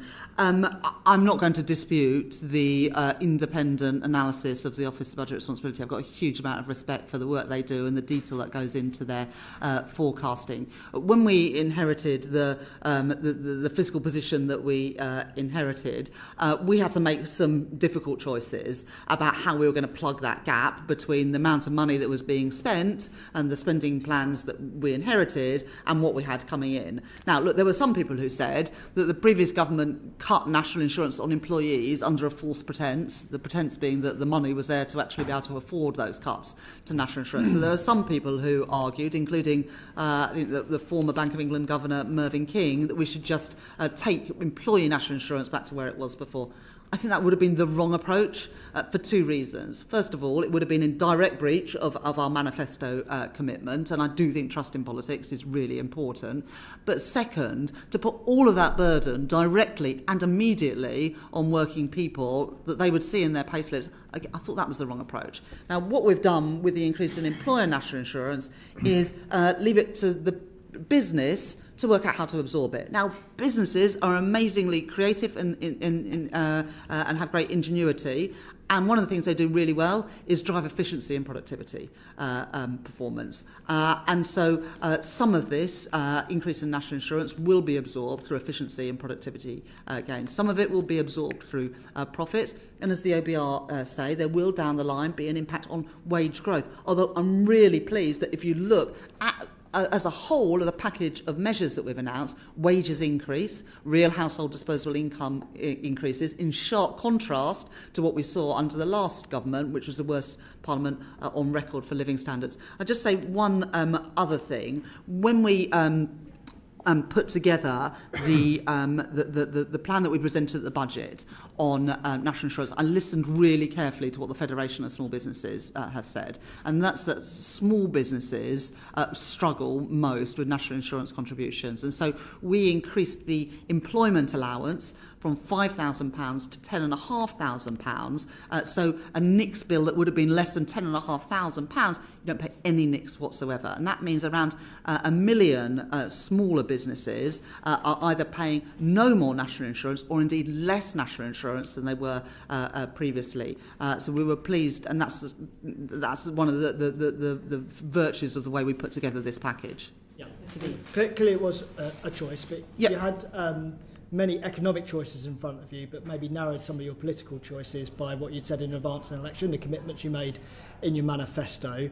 And given the way that the OBR have assessed it, it's impacted on growth, would you like to have had a wider set of economic choices in front of you when you came to make that decision? And in particular, an awful lot of the revenue is attributed to the change in the threshold.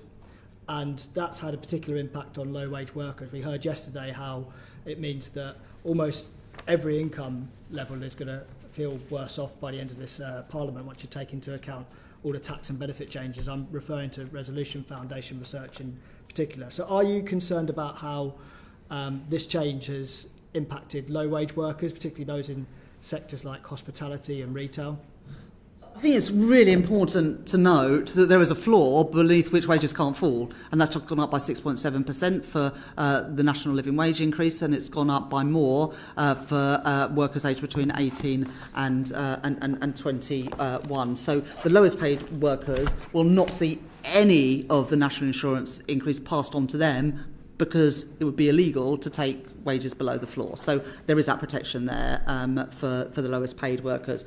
I was also really pleased that if you look at box 2A of the autumn budget fixing the foundations document and the distributional analysis, actually the only group that are worse off are the top decile. And I think that shows that we've got the balance right in this budget by asking those with the highest incomes, those with the broadest shoulders, to bear a bit more of the burden.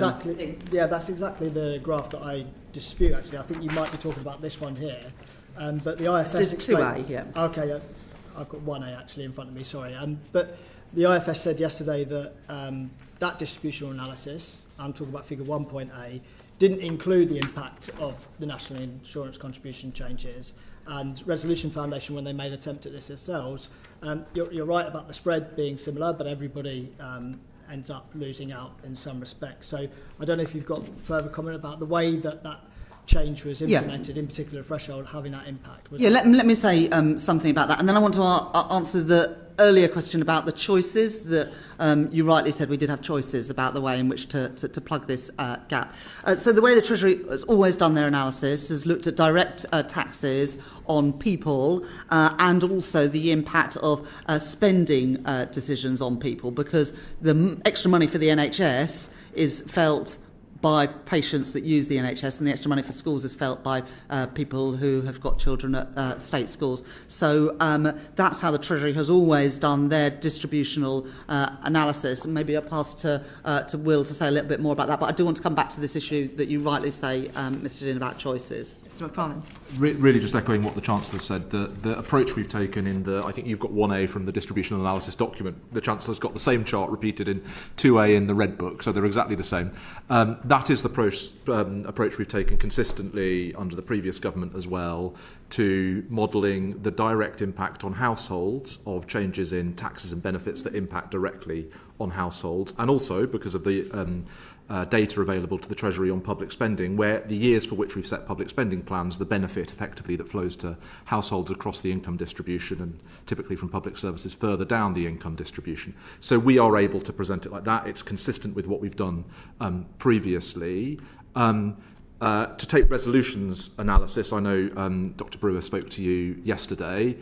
They've made some assumptions, building on what the OBR have made as their assumptions of in later years what pass-through from the employer NICs changes could look like. We do not take those assumptions in the Treasury's analysis because it's on firm data next year of changes to household benefits and taxes and changes in public spending that we know. So it's on firm facts. We totally respect the approach. They don't also choose to model public services numbers. They don't have that technology and that data. So there are different approaches here. I think what you also heard yesterday, including from Mr. Brewer, Dr. Brewer, but also I think from Yale Selfin and indeed from Professor Miles, is that these are very uncertain estimates of how these things pass through. Yes. The OBR have taken some assumptions. As the Chancellor has explained, different businesses in different sectors will absorb this change in certain ways. We have sought to protect lower paid through other moves, such as on the national living wage, in the budget, and also other reliefs within NICs, for example, for under 21s, under 25 apprentices remain in place, and the changes to the employment allowance. So hopefully factually there on the different approaches in distributional analysis, and very established on our part, but also in way in which the whole package is designed. Thank you. Chancellor. And then I just want to answer the earlier question about were there other choices. So as as I said, we could have reversed the cut to employee national insurance contributions, but I think that would have been the wrong thing to do. Another thing that we could have done, which is what the previous government did to raise money, was to freeze thresholds for longer. Now, I know that this was a big package, £40 billion worth of tax increases, but the threshold freezes in the previous Parliament actually raised 45 billion. They raised more than the previous government had planned when they made them because inflation and therefore wage growth were higher. But those threshold freezes were worth 45 billion pounds, more than the tax increases announced in the budget last week. We could have continued down that path. So just be clear, the timescales. The budget is what? This is this year, and you're comparing several. But what years I'm comparing I see is the point, yes. But what I'm saying is there are other ways to raise this money. Yes, we could have frozen thresholds for longer on a wider range of taxes. I don't think that was the right approach. Again, a lot of people were speculating and arguing that we should have frozen income tax and national insurance thresholds for a further 2 years, beyond which the previous government had already set out. That would have taken more money out of the pockets of working people. I don't think that would have been the right approach, but it is an alternative approach that I could have taken last week. Yep. Mr. Dean, all about choices, as we hear. Yeah, and I totally accept there is uncertainty about how this may take effect. I think yesterday they said 75% was their central forecast. It could be anywhere between 66 to 90%, so it could go either way. But just one final sort of potentially unforeseen consequence of this policy is on your mission to move more of healthcare into the community and out of hospitals, an admirable mission which I would support, but then the impact of employer NICs on NHS-associated services like GPs, care operators, voluntary organisations that might be delivering NHS services, they're all going to face this additional cost. We've got information from the NHS Confederation here, so they're extremely concerned about their ability to deliver this, and though we've had this big cash injection, it may be undermined by this change. Are you going to consider not necessarily exemptions, but any compensatory activity for these organisations too? Thank you very much for that question. First of all, this is the approach that governments take when making compensation. Otherwise, you'd be making arbitrary decisions around what's public and what's private. This is the definitions of what the public sector is, and that's what's being compensated for. But let me just say this. You've spoken particularly around health services. As you know, we made a £22.6 billion commitment for day-to-day spending over the 1.5 2 year period in the budget last week. The Health Secretary making allocations in the usual way for GPs, for example, and for local government there was a 3.2% real terms increase in their budgets next year, including £600 million for social care. So we're confident within the settlements that we've made that those costs can be absorbed. Just final, on social care, that £600 million, is that the totality we're pledging towards social care? Because that would mean for every £97 we're spending on the NHS, it's £3 on social care. Lots of people will see the opportunity for unlocking social care reform, freeing up money for the NHS. Is that the extent of the pledge to social care in this budget? Well, we've done a 3.2% real terms increase for local government, including 600 million additional money for social care. That's phase one of the spending review. As the Health Secretary has said, in the spring we'll be setting out the 10-year plan for health, including looking at social care. Thank you very much, Mr. Dean. Lola McAvoy. Thank you. And thank you, Mr McFarlane, for outlining that it is not predetermined by the budget how businesses implement their NICs rises. I think some of the forecasting has been as if that is predetermined, but it's not. And in my previous role, I've spent time working with brilliant businesses who go further than the government minimum and look after their employees very well. So I encourage businesses to look at other options. I was going to follow on from Mr Dean's point, but I think because we've addressed that, I want to just quickly highlight a question about with this cross-departmental approach that Mr Smewing outlined and the impact-driven approach that we're going to be having going forward in this government, the huge amount of investment that's coming in through National Wealth Fund, that will create, or is intended, as far as I'm aware, to create jobs in different areas. Will those jobs be included by the Office for Value for Money when they're evaluating the tax receipts about those investments? So is there a correlation between the Office for Value for Money, the National Wealth Fund investment, the jobs and the taxes that come from the jobs being higher wages in those areas? Chancellor, or do you want to ask Mr Smewing to take that? Do you want to pick that one up? Your break, Chancellor. So when the Office for Value for Money is looking at the value for money of policies, including the National Wealth Funds, if that's where it ends up focusing, it would be looking at all of the impacts of that. So, that would be both impacts on the economy and impacts on the output of public services. I think the focus of the Office for Value for Money, particularly for phase 2 of the spending review, is really going to be a lot about how we get the most out of public services we are already operating, and how to do those most efficiently, and how to ensure that things like the capital programme is delivered effectively. But it will be looking across a range of things. And if it does look at the National Wealth Fund, I'm sure that the broader impacts of that would be part of its considerations. I should say it'd be the Office for Budget Responsibility would think about the macroeconomic impact of something like the National Wealth Fund and the crowding in of investment that it would do. So they would be picking that up in their forecasts. Thank you. Thanks so much. Rachel Blaken. Congratulations, Chancellor. These are my questions, so I want to offer you my congratulations into this role. We wanted to move now to departmental spending. We've talked quite a bit about efficiency and monitoring of impact, but I wanted to look at the unprotected departments and the impact of spending in those in 25-26, and to really probe on how that would be managed. This is a question really about risk and pressure in the next few years, should those pressures arise, given the widespread acknowledgement that this budget is front-loaded. So how likely is it that we might need to increase spending next March?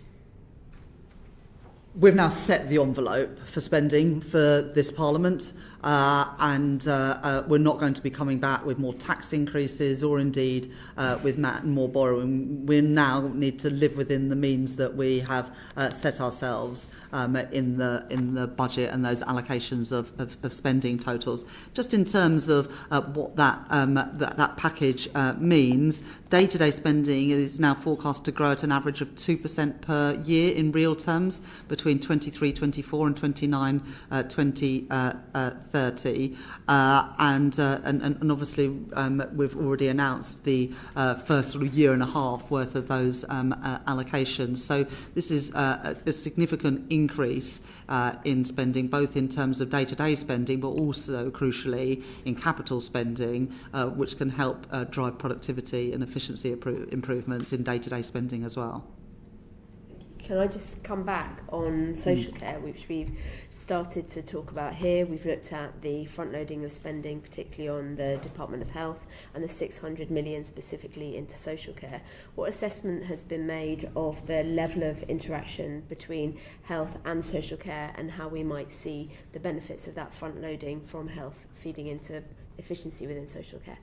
These are things that absolutely in the second stage of the spending review we want to do more of. I'll just go back to the sort of points that I made earlier to, I think, the Chair's question about this. In the second phase of the spending review, we're going to be looking from the bottom up, the zero-based approach, to make sure that we're driving value for money. And also sort of linking back to an earlier answer, I think, to Yuan Yang's question about cross-government working.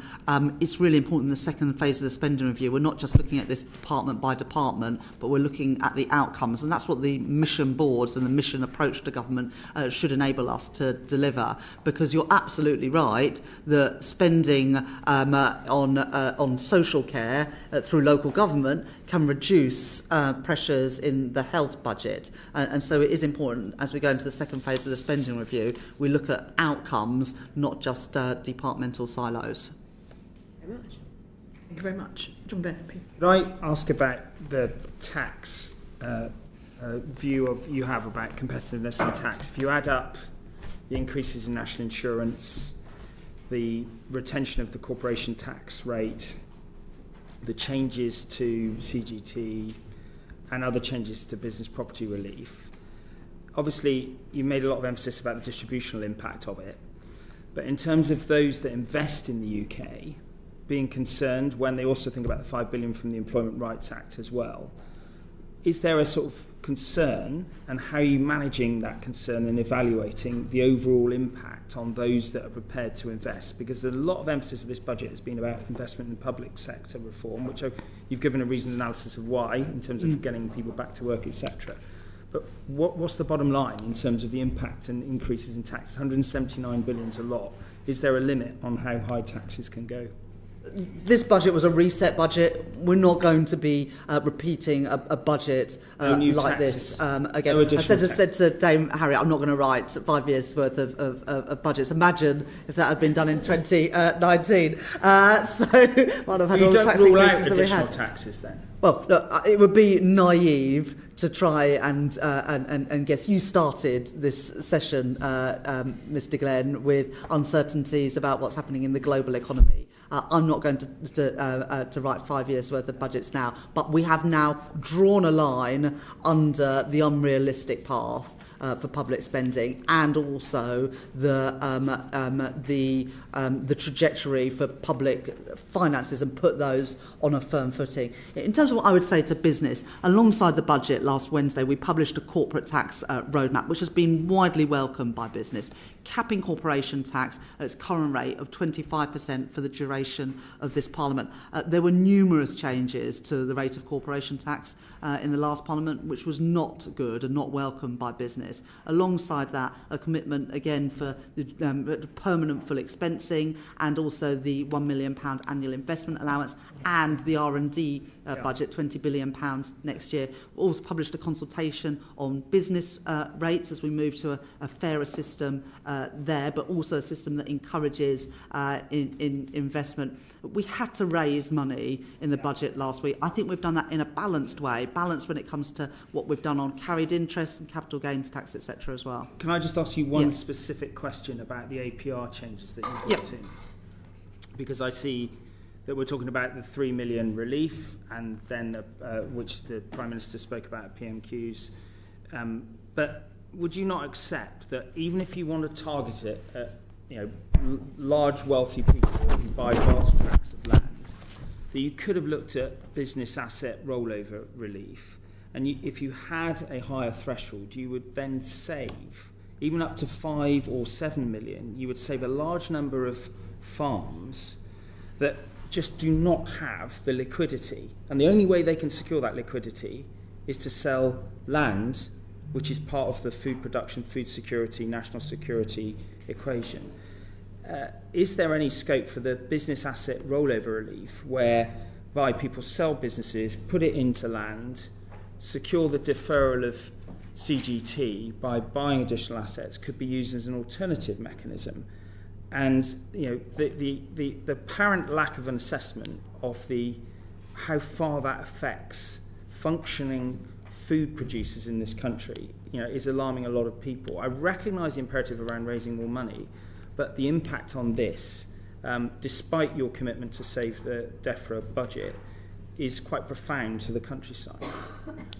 Let me start with answering directly this issue about paying the bill when there is a bill, and then I'll take you through how the sort of numbers stack up. I want to be really clear that for those estates where there is going to be an inheritance tax bill, that bill can be paid over a 10-year time period, interest-free. That doesn't exist for anyone else paying inheritance tax, but we thought it was right for the reasons that you've set out. They make about 1% profit. Yeah. So even on a say an £8 million farm, which isn't that significant, with the 3 million relief, you're talking about $1 million. So it's 100,000 a year for 10 years. Now, 100,000 a year in terms of income for a farm is a massive amount of money. So I recognise the bigger picture. Let me then come to the issue around the taxation of the estates. In the last year that data was available, 2021-22, of all the claims for agricultural property relief, the average claim was just under £500,000. 73% of claims for less than £1 million. If the denominator is a hobby farm with 3 acres, you will increase that 73% number. to 73%, it doesn't do justice to the reality of the distribution of land and the asset price and the liquidity that will be vested by selling land. In the last year of data available, 40% of the of agricultural property relief went to 7% of estates, and 22% of relief went to 2% of estates. That was worth, let me just finish this point, that was worth £119 million that went to just 37 estates. It is not possible to continue the rate of support that was previously available. I think we have got a fair balance, and I think working with farmers to explain how this new system will work. I recognise that since 1992 there hasn't been inheritance tax on agricultural property, and so this is a change in the system. It doesn't come in until April 2026. And that will allow some time for planning. But what I would say is I recognise the distribution. I'm not disputing that. But I'm just questioning whether there's more an effective mechanism to capture that small proportion of large landowners that you are focusing on and is the focus of your narrative, rather than the impact on a very long tail of functioning farms who are ill-equipped to sell tracts of land, even over a 10-year interest-free payment period, and that is going to cause significant harm. I'm happy to write with you with more details about the distribution. I'll write to you, Chair, with the information, but we think we've got the right balance, given the need to raise money and given the fact that all communities, including rural communities, rely on stable public finances because of the cost of capital and also a well-functioning education and health system. Thank you, Chancellor. Thank you. We will. I think there's a number of detailed points that we could have gone into in more detail, but we're already going over time, so we'll write to you on a number of issues. Lucy Rigby. A very quick question, Chancellor. I wanted to get to the data point, because I'm conscious that in the budget we talk about the better use of data sharing across departments. So my question is just how important is that to you? Presumably you see benefits in it, but how important is it to you, and what level of priority would you give it? You want to say something about that? The short answer is it is very important. So one of the things that we've announced in the budget is the creation of a national data library to allow access in a kind of simple, ethical and secure way for public sector data assets to give researchers and businesses kind of insights into what that data can demonstrate to them. That's really important for all of the kinds of things that we were talking about before, about doing proper evaluation of the impact of public policies. And that is a resource which is like at present underused, which in the National Data Library we can kind of get much more out of and help improve productivity both in public services and the private sector in future. I'm really interested as well in the possibility of targeting economic support to households, which presumably greater data sharing allows as well. That sort of thing is exactly the sort of thing that you could be able to do if you can get this right. Thank you so much we could talk about on data sharing and how much easier it would be to forecast, project, and model and check things. But can I thank our witnesses very much indeed for their time. I mean, to summarise, today we've heard some very robust statements from the Chancellor about the spending envelope, and I think spending departments will be listening. I'm not sure eagerly is quite the word, but listening and getting the message very clearly. And also that the Chancellor believes that her economic plan will surpass the OBR's forecast for economic growth, so we'll be holding her to account on that. We also heard that the UK will continue to be an open global trading partner, and we will be a global advocate for free trade, and that was obviously in particular in light of the recent election of President Trump in America. And the Chancellor has been very clear that she will not conduct another large fiscal event in this Parliament, in this reset in this Parliament. So, but you also have promised, Chancellor, that you will come in front of us more than just at fiscal events. So we look forward to nailing down with you. You may regret that promise, but no, hopefully we've been a friendly bunch, even if we have to question you as robustly as we want to. So we would hope that you could come in front of us again and we can pin that down. And also we've heard very clearly from the Chancellor that some departments will need to stop doing some things. in order to make sure that the budget's balanced. And I'm sure my colleagues chairing other select committees will be looking to tackle their respective departments on these points in detail. And finally, I just wanted to say we've had some exchange, obviously, with the Permanent Secretary in particular about the relationship between the OBR and whether or not the law was broken. Certainly the MOU may have not been quite followed to the letter from what you've said, but we will obviously keep a close eye on how the new rules work, and we may consider what we do about that. And we also, I just wanted to reiterate the point that I made in the budget debate, Chancellor, that it would be I think it's important that announcements about fiscal events are made to the House of Parliament or through Parliament, through this committee to Parliament as appropriate, and I hope that you'll commit to doing that in future. That's a nod. Is that for Hansard? Or? I think that we did make the budget announcements in the budget. I think it was important in terms of the fiscal rules to indicate to markets how the investment and stability rules would work. But even those, the measure we were using, the time frame to meeting our rules, all of that was announced to Parliament. Okay. Well, there were some. Well, we can get into. I'm not going to get into detail about some of the other announcements made by other members of the government, but I think the point has been made, and we look forward to seeing the Chancellor and officials again. I believe we're going to be doing some future work on the work of the Treasury. It looks like we're going to Darlington. We're being tempted to go to Northampton as well. And clearly there's a bid to have another Treasury outlet where King John relocated the Treasury to in 1205. So there's a future growth bid for you, Chancellor. But can I thank our witnesses very much indeed for their time. Thank you. Order. Thank you.